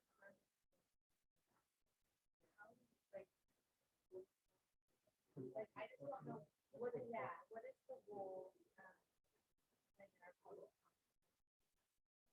Address comment? To the person.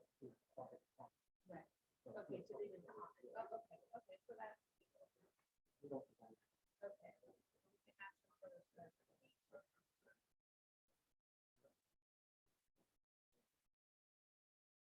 Yeah. Okay, I'm good. I don't know. Sure. Okay, so public comment. When the public shall have an opportunity to express the board on any item of interest that is within the subject matter jurisdiction of the board. If the public comment on items not appearing on the first agenda, the board cannot take action or discuss the public comment other than the board president briefly acknowledge those comments. If that's fine, if they want to talk about something. Allowing the majority to set direction. The board agrees there are multiple right answers in it. Dissenting opinions are listened to respectfully. The final authority for board decisions rests with the board as a whole. That's frankly that I would dissent. Prior to a board decision, if a member of the public asks a trustee about a future board decision, the trustee will clarify as an individual. Following the board decision, the trustee to fully support the majority and if approached by media, shall refer them to the board president or directors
Again, it's just, this is standard form of school or something. Because then we're going to pull ourselves to it. We'll dive into it. So, we got like this. This has work. Yeah. So it's not really different.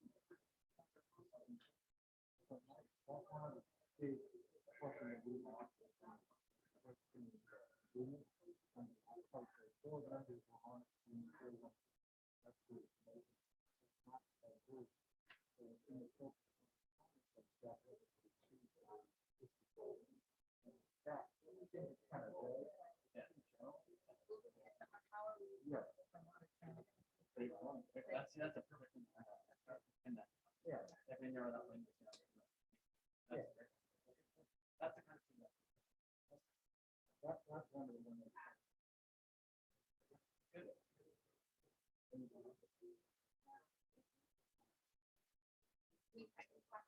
Oh, you know.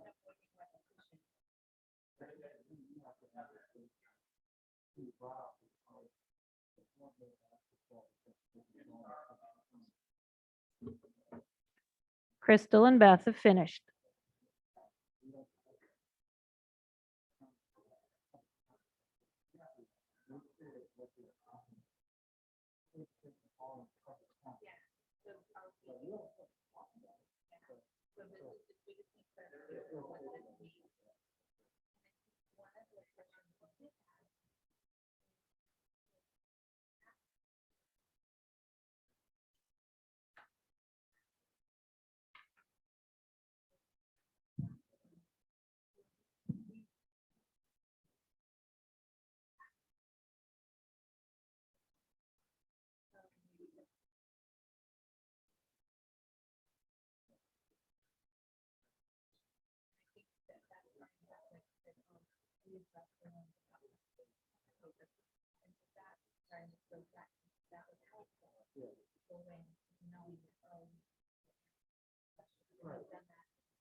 Okay, it's good.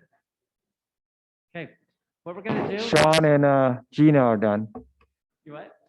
Sean and Gina are done. Oh, yeah, Sean Judy, that's right. So what we're gonna do is, we're just gonna start, we'll go team by page. Want you to turn to that page, have it in front of you. And so we're gonna start with Chris and Tony. They're gonna actually say, here's the highlights from our page. And again, looking at it in terms of, is this a good standard? Are there any adjustments we might need to make? And if you're suggesting an adjustment, you just say, hey, here's an adjustment we're trying to make. If they're ready, push back on it, great. If not, just, we'll get that language. What the process will look like is when we're done today, we'll capture all this language. We're going to push it back out to you, right? With the revised language and updates to it. And then we'll give you a chance to review it and get feedback, okay? So tonight, we're just looking through it, going through it as a standard. Is this a good standard for us to hold ourselves accountable to? And all right, we'll start with the two of you. Yes.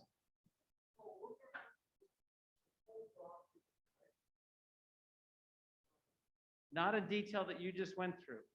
You're just going to share with the rest of the group. Here's what this page is telling us, right?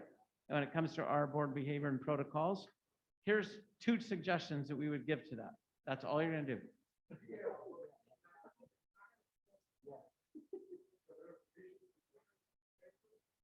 What are the issues? Yeah.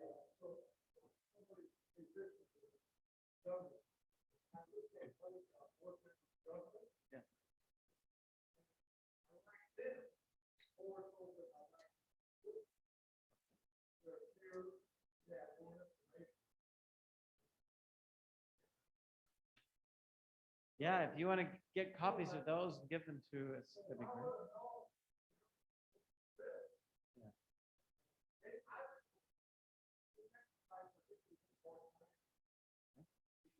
So it's not, tonight, we're not voting on it. We're not finalizing it. All we're doing is giving some input to our current standard, and you will have more time on it. But for tonight, we're just giving some. Yes, and if you have another document you like better than that, get it to Chris. I don't know if Chris let me come back and do this, but I don't know. But we will make time for you guys to give other input. But tonight, here's the idea. As a board, we need to have a standard of performance we hold ourselves to, right? We're asking everyone else to hold themselves to. We got to have a standard of performance to hold ourselves to. So tonight, we're just looking, is this a good standard? If not, and you have a clearer document, that better standard that we could look at and review together, bring it. We'll do it. If not, let's just look through these. This gets us thinking about what adjustments do we need to make to this? Or no, this is a really good standard. This is something we ought to hold ourselves to.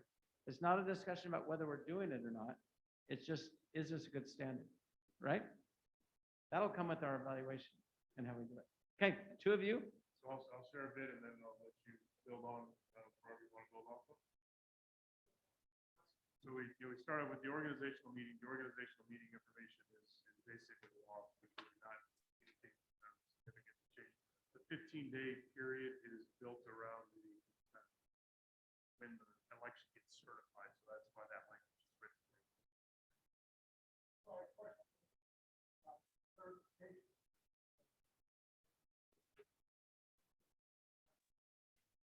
Okay, you make that note on yours.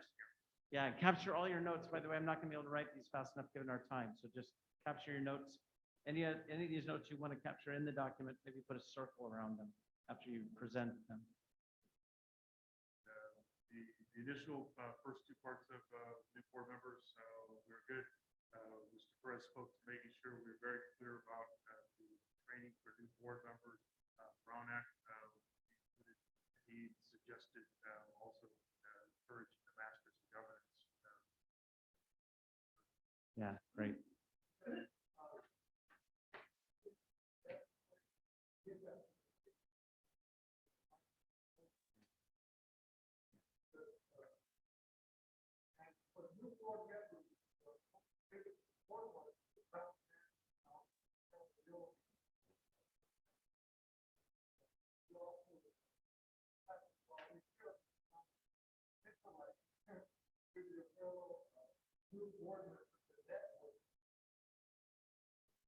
Great.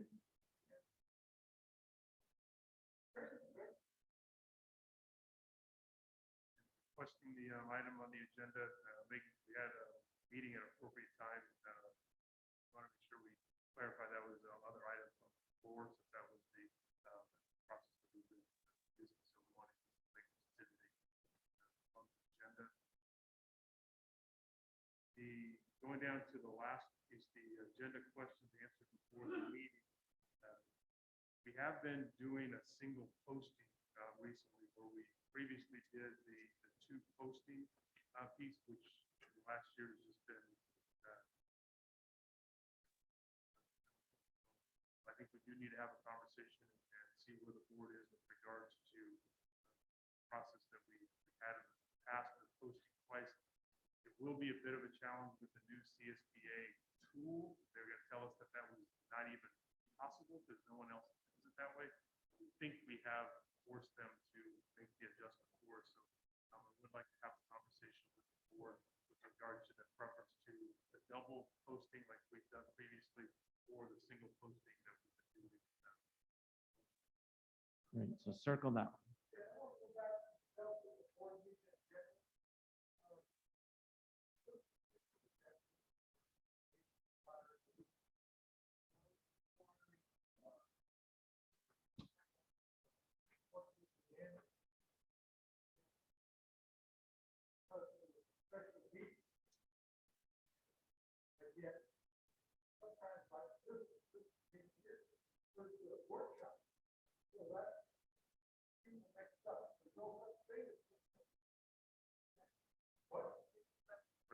Special meeting.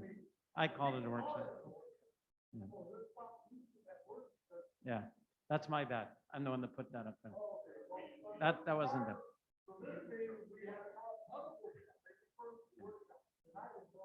Yeah.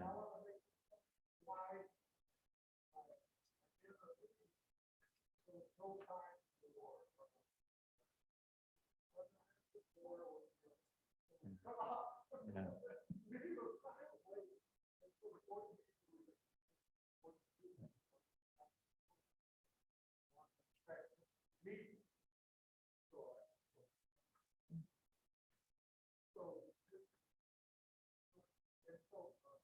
Yeah, and I'll make that change on anything we do in the future here, because that's language that we use other places.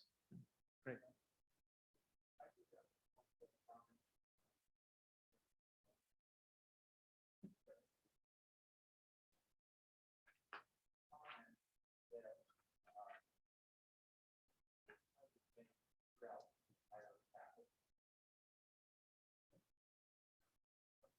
Yep.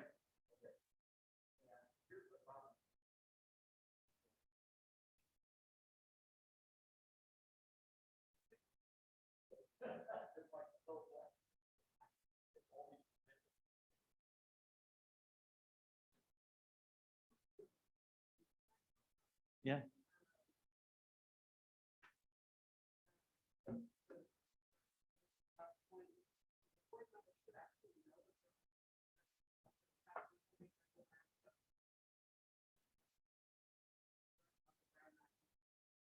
Yeah. I would like to add, consider adding requesting items on the agenda. We bring it up at other items on the floor, and we need to have, I need to add that we do a board vote to decide if it is forwarded to the president and the superintendent to schedule into the meetings. When, as a president, and as anybody who's running the meeting, one person says something, if there's an action to be made, I need to know more than that one person is interested in seeing that thing. And so I just think that needs to be included in here. That gives direction from the whole board asking for that to get on an agenda. And then as we set up agendas, it gets put, it gets put when it can, but that's an important step to add it. That's protocols following practice. Yeah.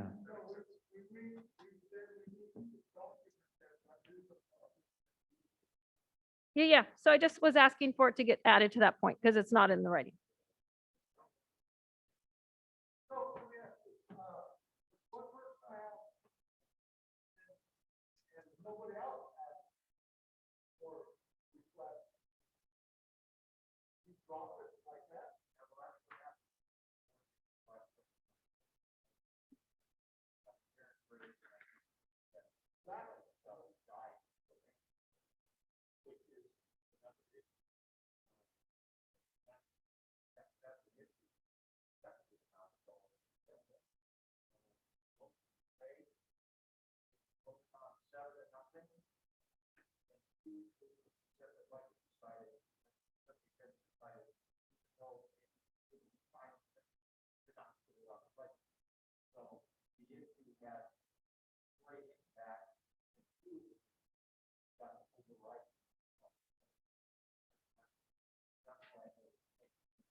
So,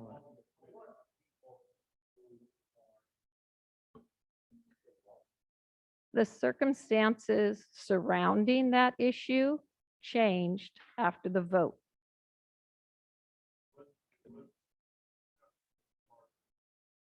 And it was, which put it into closed session. And then it was discussed and decided as a full vote. yeah, even if, yeah, No, no. yeah. But the idea is if, that's, again, I'm trying to hold to a standard. If, and I understand, so what if we're not living the standard? If we're not living the standard, it doesn't matter at all, right? So you're exactly right. but is it a right standard? Should we be holding ourselves to that? And if it's yes, then we leave it and we keep it, right? That's all we're asking. And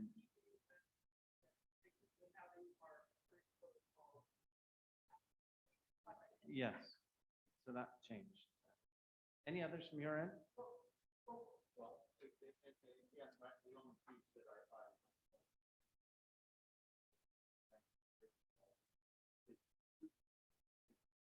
Oh, right. Any further discussion around that one?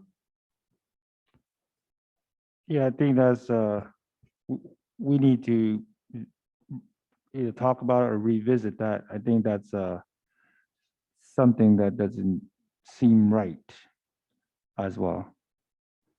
Would it be helpful to look at, some other boards to see what their standard is around that? Get best practice on that idea? Sounds good.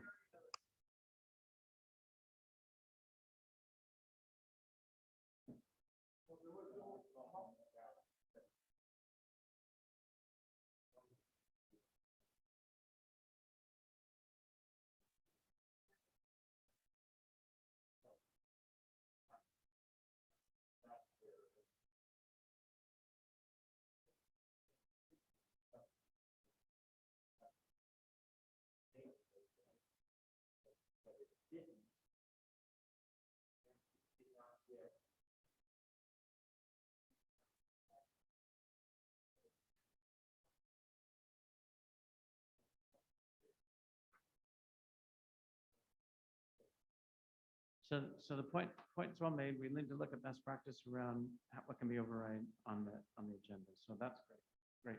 Anything else from this group?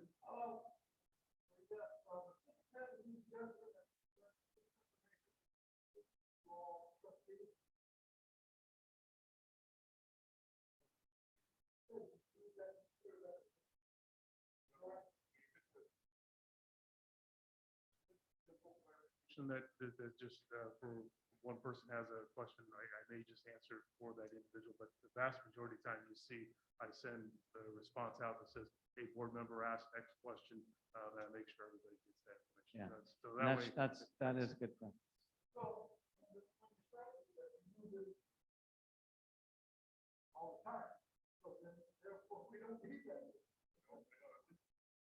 Well, it's a standard to hold himself to that says we are doing it. I wouldn't say I do it every time. I do use my judgment. If it's a very simple question, then I might not, but if it's a general rule, I provide answers. I do use my judgment.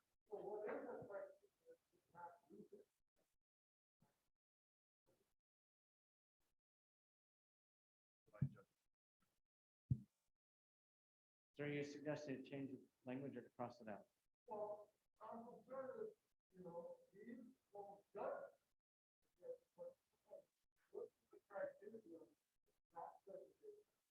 I think we have to have some value of Chris's judgment.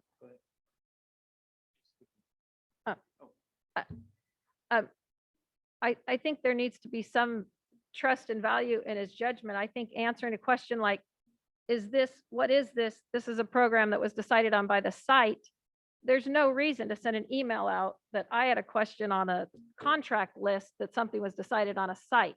But if you have a larger question, I mean, you can justify your own rationale, but I'm thinking of times of questions I've asked that I would never expect you to share with everybody. That would be something like that. I don't know if that's an example I can provide you, but as a board, you're giving him that leeway to make that judgment by allowing the standard. And I would say that, I mean, if I was your shoes, I'd say that's a trust in their superintendent. That's a judgment we let him make. That's all it's saying.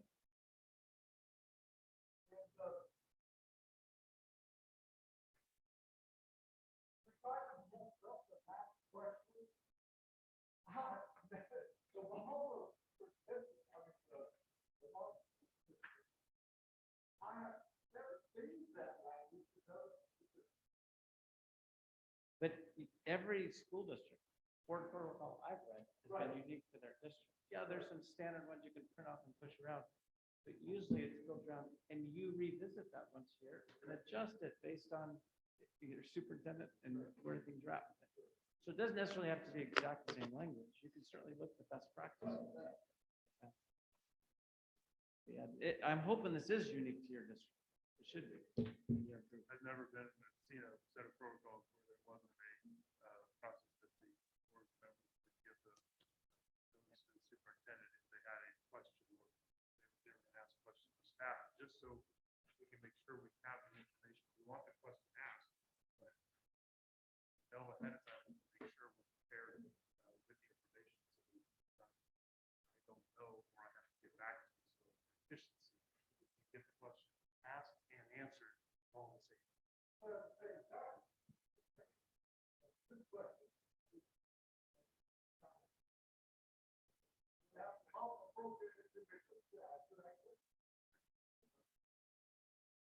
We're at Yeah, we're- 7:30. Yes, that's right. So can I have a show? I can stay 30 more minutes, but I don't expect others to have to be able to do that, but I would like to finish this work. Is there anybody with? What? He's getting picked up at 7:30. Okay.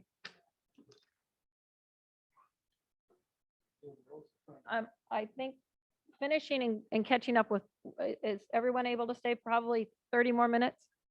I can. Crystal, can you? So Tony, while you're checking to find out if you can, we'll just keep moving and then come back and let us know. So. Yeah, we should probably wait for him to come back. Oh, yeah. I To don't move think so. or to keep going. And I don't think so. No, 10 o'clock's the deadline that requires a oh, motion. then yeah, you're good. Yeah. Half hour.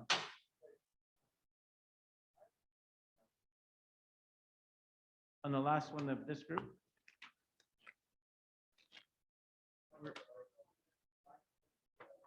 Yeah, so we're now moving to page 5. So page 5 is Gina and Sean. Okay. Okay, All right, so this one is, the first section is about individual board member requests for information, which we both saw as pretty standard. However, the last bullet says board members will monitor to ensure one person's request for information does not divert an inappropriate amount of time from staff efforts to achieve district goals. I guess our question is how do we monitor other board members' requests? I'm not aware of, So one thing that I generally try to do is I don't call out the individual member that made the requesting questions. I just say board member. If it's the board's direction, I can state which member asked for the information, and then that would be a way for the rest of the members to know one or two or three or four who's asking the question. So I just generally don't try to call that out most of the time.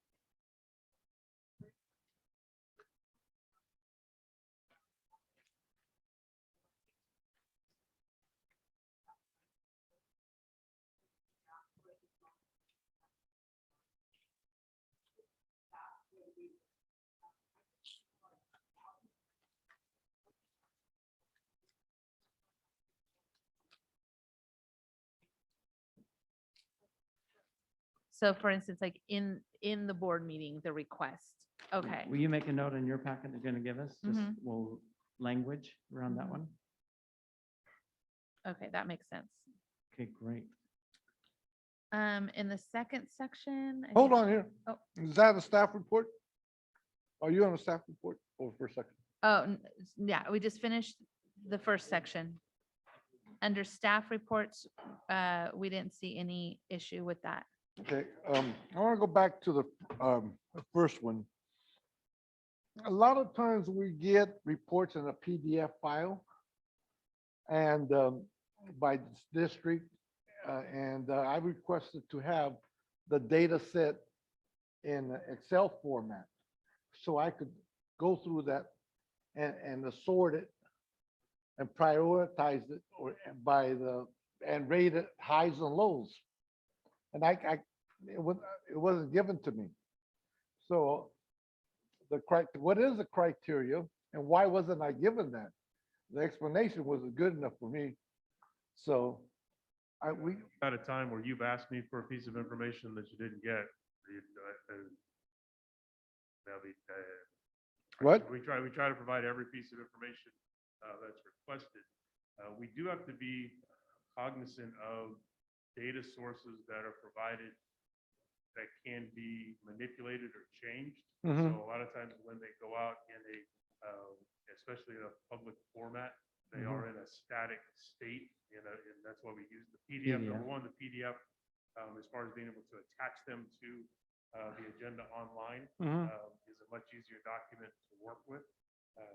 But the other piece is the data itself, we need to make sure if we send out live spreadsheets, then those live spreadsheets could be changed and altered, and it would still have our identifying information in it. But we wouldn't know that information was. Well, that's consistent with what he told me. But yet, when I'm doing the analysis of our school district by service area, area 1, 3, or 4, I can see the highs and lows, the outcomes, things like that. And I say, I'm making my decisions, the funding according to the ranking of different high schools, different middle schools, and the targeted community that are out there. And so, Mr. and Perez, if you provide us with how you want the report organized, Mhm. then we can organize it that way, capture it as a PDF, and then you can have it. But the idea of sending out live data sources outside is a challenge. Okay, but how to solve that issue, all you have to do is stamp confidentiality on that data. Excel will send it, hey, this is confidentiality. This data is confidential. I don't think that's a safe way to give the data, but I Fine. think that's a very, I don't want to be sent live data. What? I don't think spreading our data in a malleable form is smart. I think it leads itself to Well, let me tell you. this. corruption. But I think the fact he is willing, if you want to know it by region, he's willing to print you that. If you want to know it by high school ranking, he's willing to tell you that. So I wanted it in Excel format. And the fact that, look, you could import some of these documents and import it to Excel, right? Anybody could do that.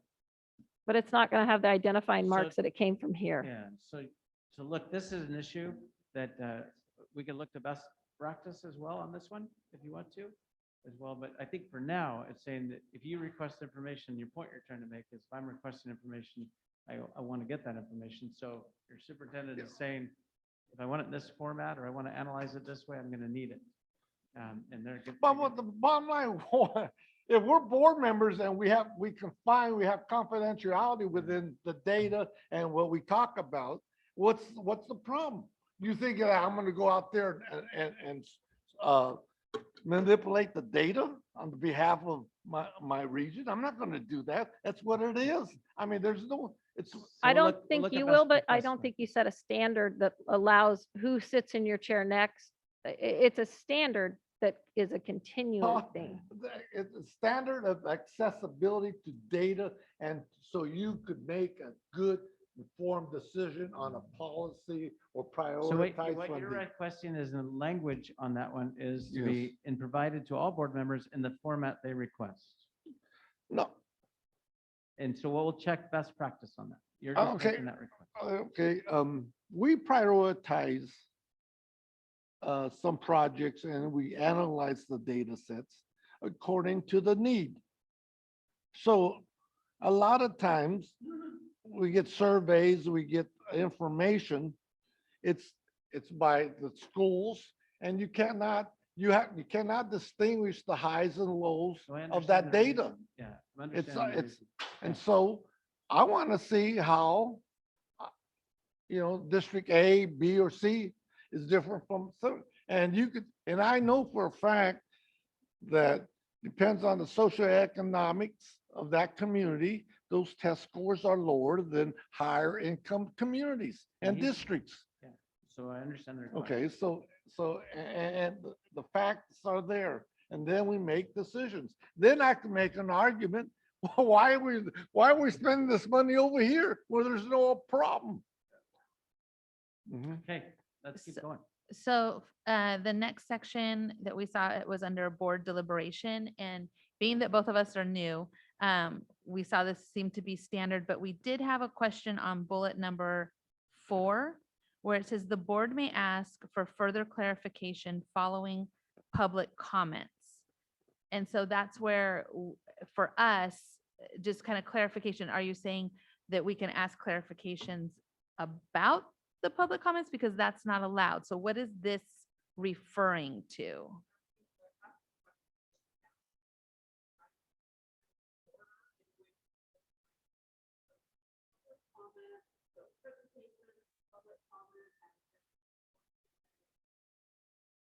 So we Okay. can add language in there of staff.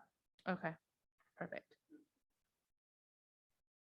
Public comment on an agendized item, Okay, not general. So if someone says that we're speaking No, the- about X topic, and they said they want to provide public comment during that topic, Mhm. we do the presentation, we allow public comment, and at that point, if the board had a clarifying question with regards to something someone said during public comment during an agendized item, that's okay. What you can't do is during the regular, just general public comment that is not agendized, you don't follow up with questions.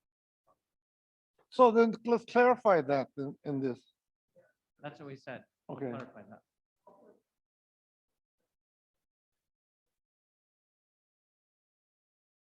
Okay, and then Sean, you want to take the last half?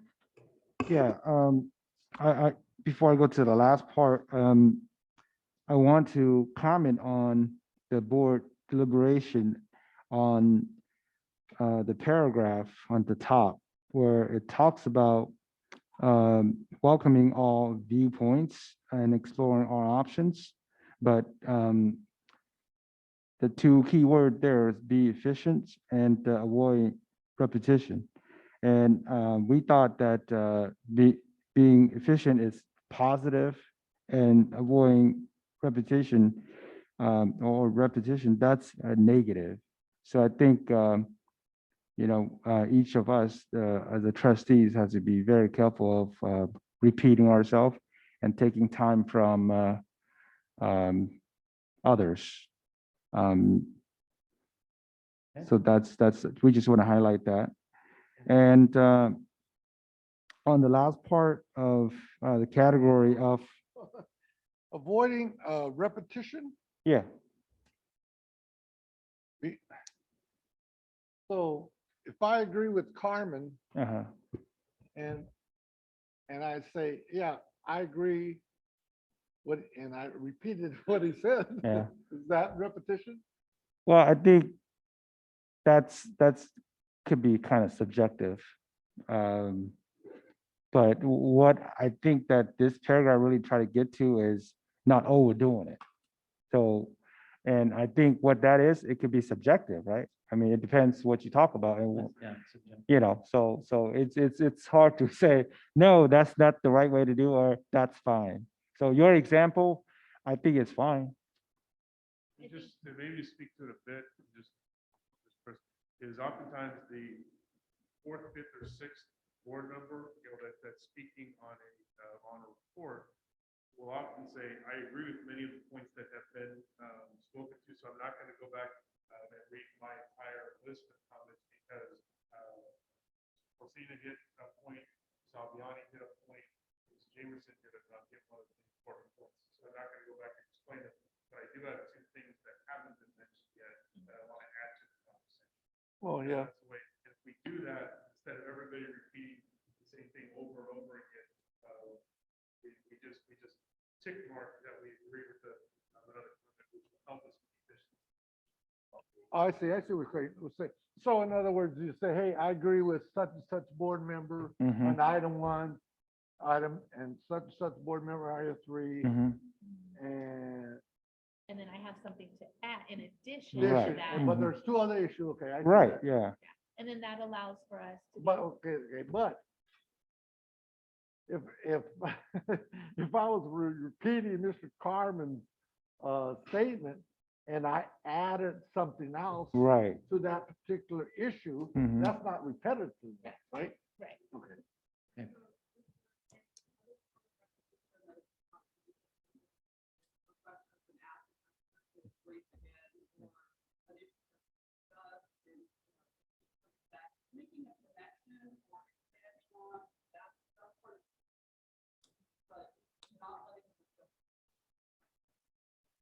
Okay.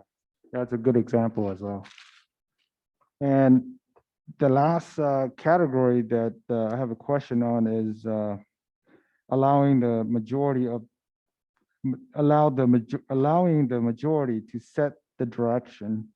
And on point number 3, following a board decision, the trustee agrees to fully support the majority, and if approached by media, shall refer them to the board president or director of communications. So I just thought that that could be like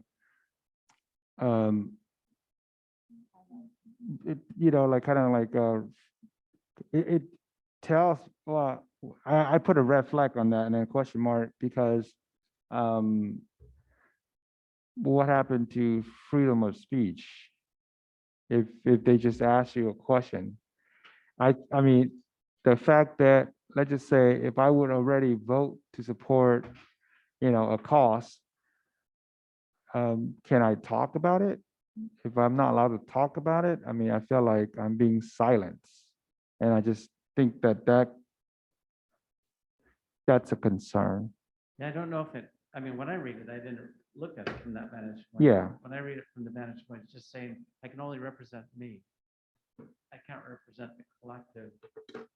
I can only, when I'm speaking to media and others, I'm speaking about me, right? And so using the I statement, or using I felt this way, or I spoke to this way, rather than representing others. And Right. Talking about the last comment, the last bullet. The last Oh, bullet. the last bullet. So, oh, Yeah. you said the middle. Well, yeah. So, Oh, to fully support the majority. right. But here the wording is just referring to the president or the director of communications. And that tells me you are being silenced. And I think that we need a word that where it doesn't feel like we are being silenced.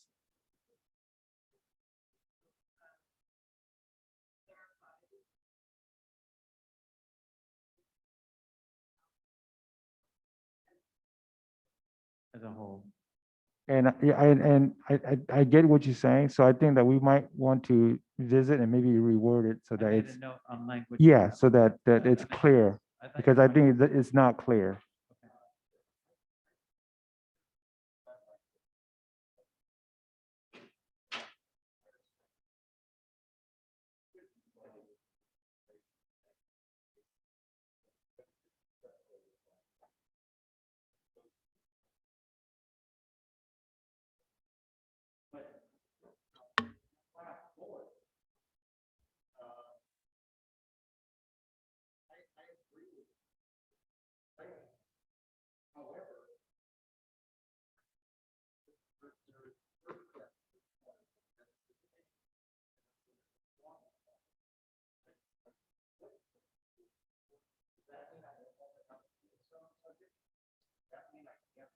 That's what he's saying. The language has got some problems with it.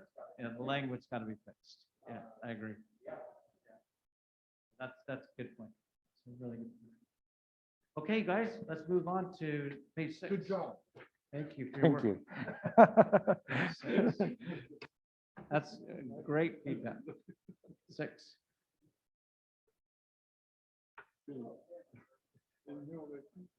Okay. I'm not speaking on behalf of the board. I'm speaking this is doing presentation. Oh, yeah.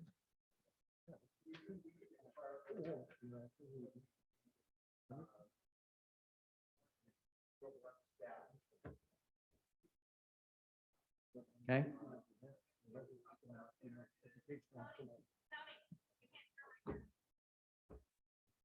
I can't hear you. Need a mic. Need a mic. Individual board member requests, first bullet. Carmen was talking about it. I just wanted to add. So it says only the board by formal action may direct staff. What we were talking about is that gray area between like when we ask for information and what was addressed here earlier. So sometimes it is a simple one-off and, you know, we can just ask the question and get the answer, but sometimes it's going to generate work for them. They're going to have to spend time. Time is a district resource. All of those things, those are the decisions that we should make together. So that's what this is trying to address. But we also we wanted to make sure it doesn't preclude us asking for questions, right?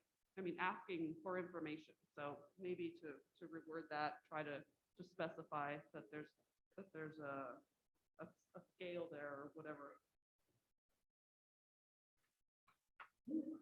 See if there's a request for information piece versus, I'll take a look and see if there, whether that's hot somewhere else. or not. Okay. Next section, addressing conflict among board members. We thought maybe this is an appropriate place to talk about participating in some kind of annual board self-evaluation, whether that be, you know, the formal thing or our revisiting of the questions that we've asked here about, you know, how we contribute to helping each other do the work. Anything you want to add on that one, Carmen?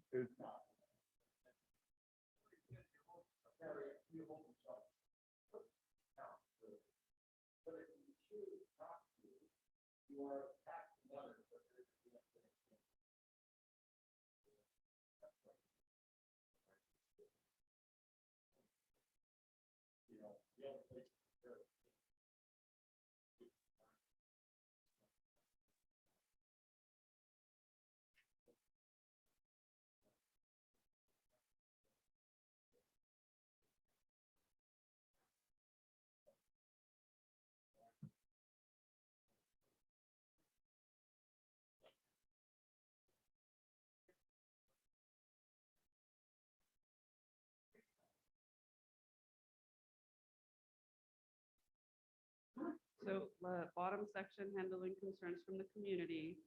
We noticed that the first two bullets are about concerns, but the last three are about complaints. So if someone from the community comes to me with a concern, I'm not going to say, let me send you the link for the uniform complaint procedure. That's problematic for a lot of reasons. Maybe our response should include, you know, maybe one bullet about making sure folks are aware that there's a complaint procedure. But we think this section needs more about what to actually do with those concerns. There's probably something that needs to be in here about take that to the superintendent or whichever cabinet member. There's some language above there that we could mirror. And we're also interested in addressing accountability, outcomes, and communication, like the full process about what do we do with that, with concerns from the community. You know, what are our expectations of ourselves? What does that process look like?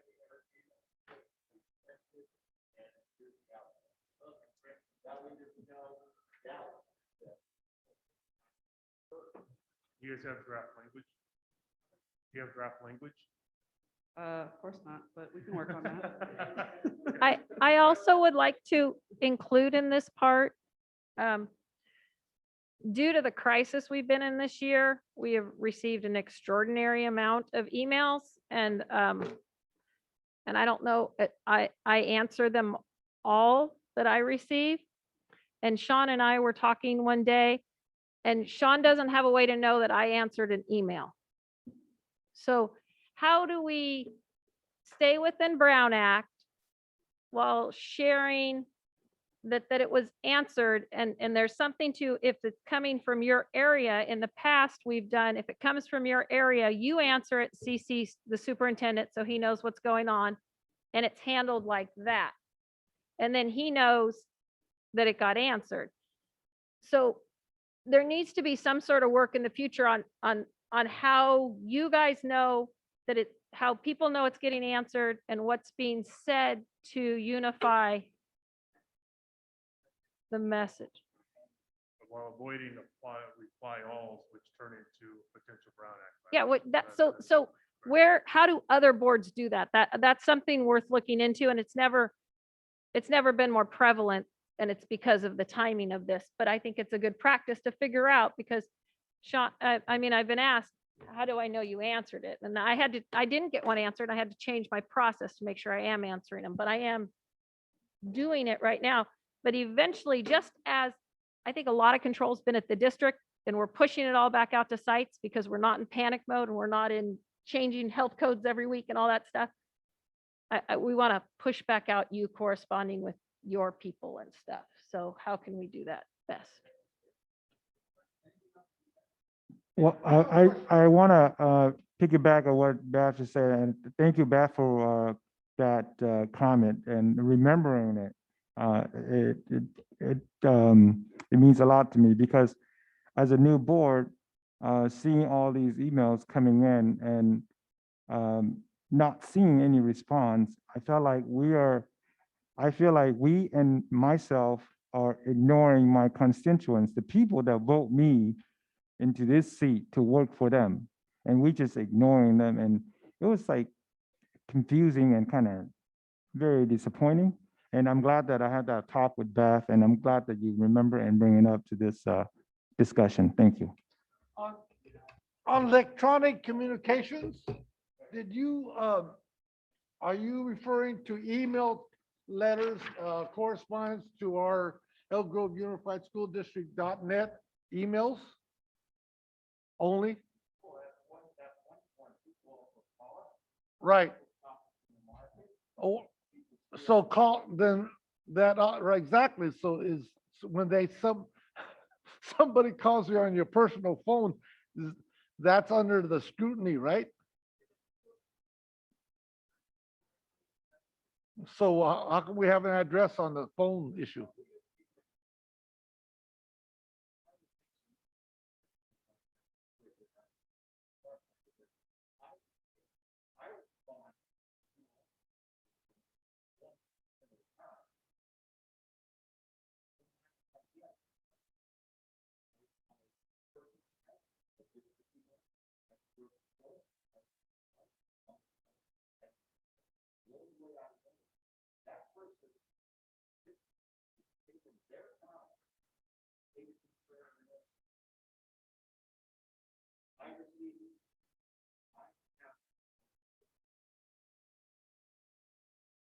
So is that okay?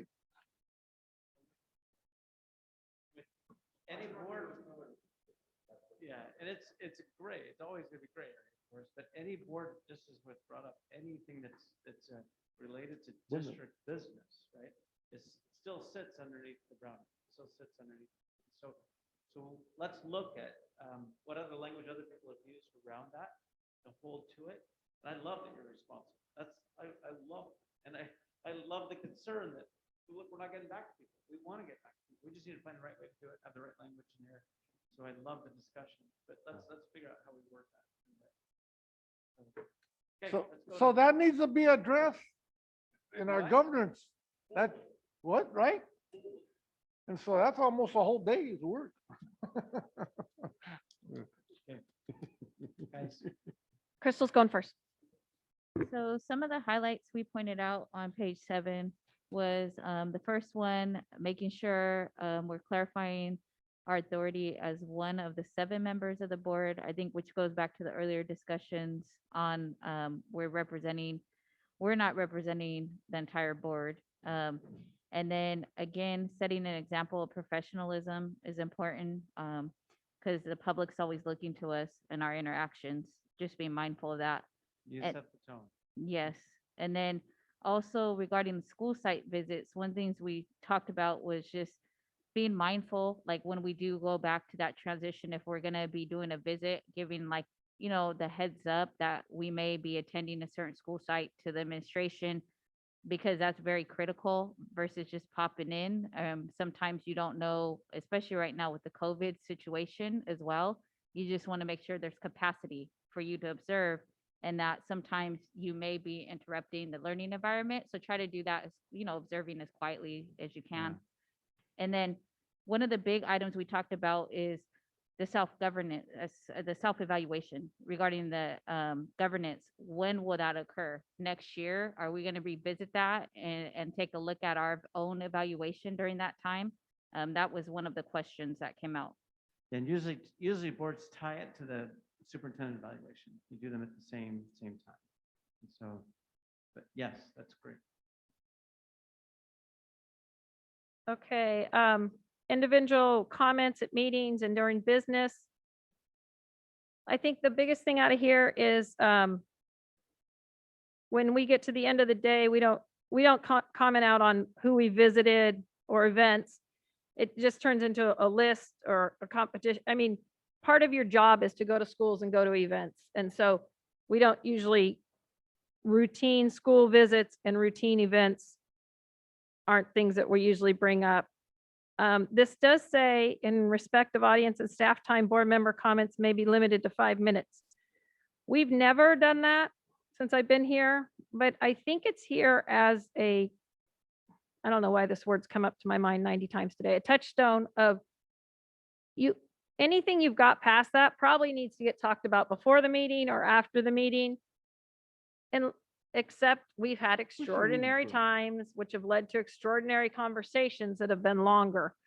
But overall, if we, like we've talked about before, if we all decide we need to take 5 to 10 minutes on every single report, we're at 70 minutes, 35 to 70 minutes per report. And a report's a report. Yeah. When we're doing an action item or something else like that, I think we have to be cognizant of the event, but the time limit is there. And I think we've talked about it plenty this year, trying to be cognizant of time. Quorum's a quorum. Finance committee. The resolutions, we had a committee that did that. We recently revisited that. I think that's working successfully. And then,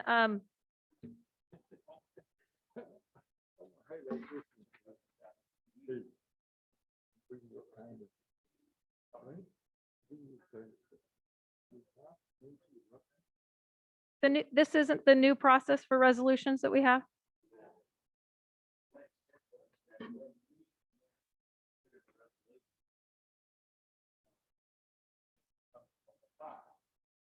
It what?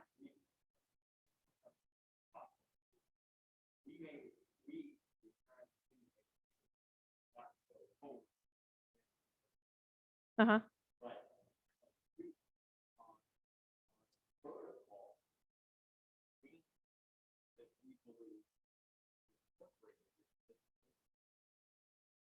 Oh, I don't think I've seen those. I'll ask for those. I haven't seen them.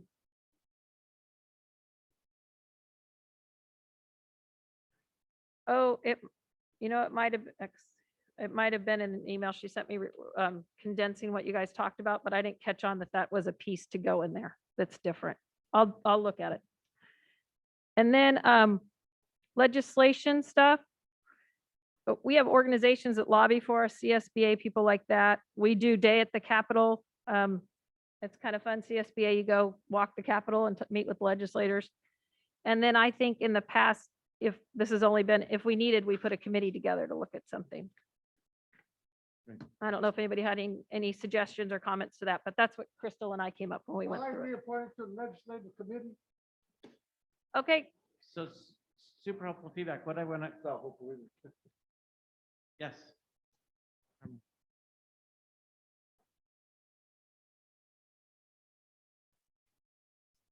So what I'd suggest, so that you can keep your documents, if you're willing to do this, and tell me whether this worked or not, I would suggest, if you're willing, take a picture, if you could, of the page you worked on with a circle around the language you'd like to have adjusted, okay?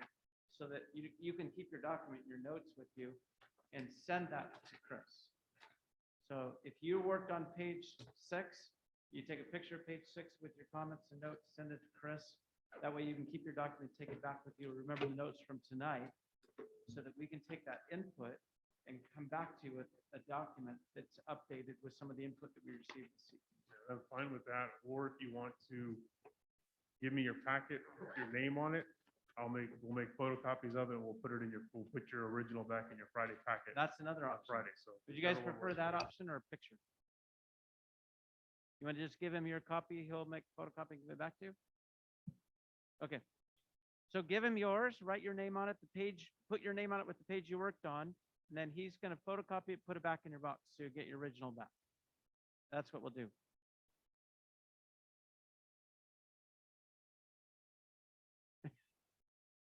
I appreciate your input. Yeah.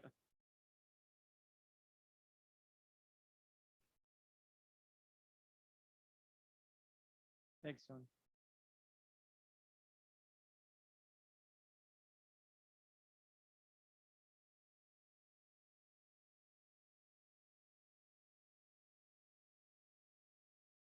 Yeah.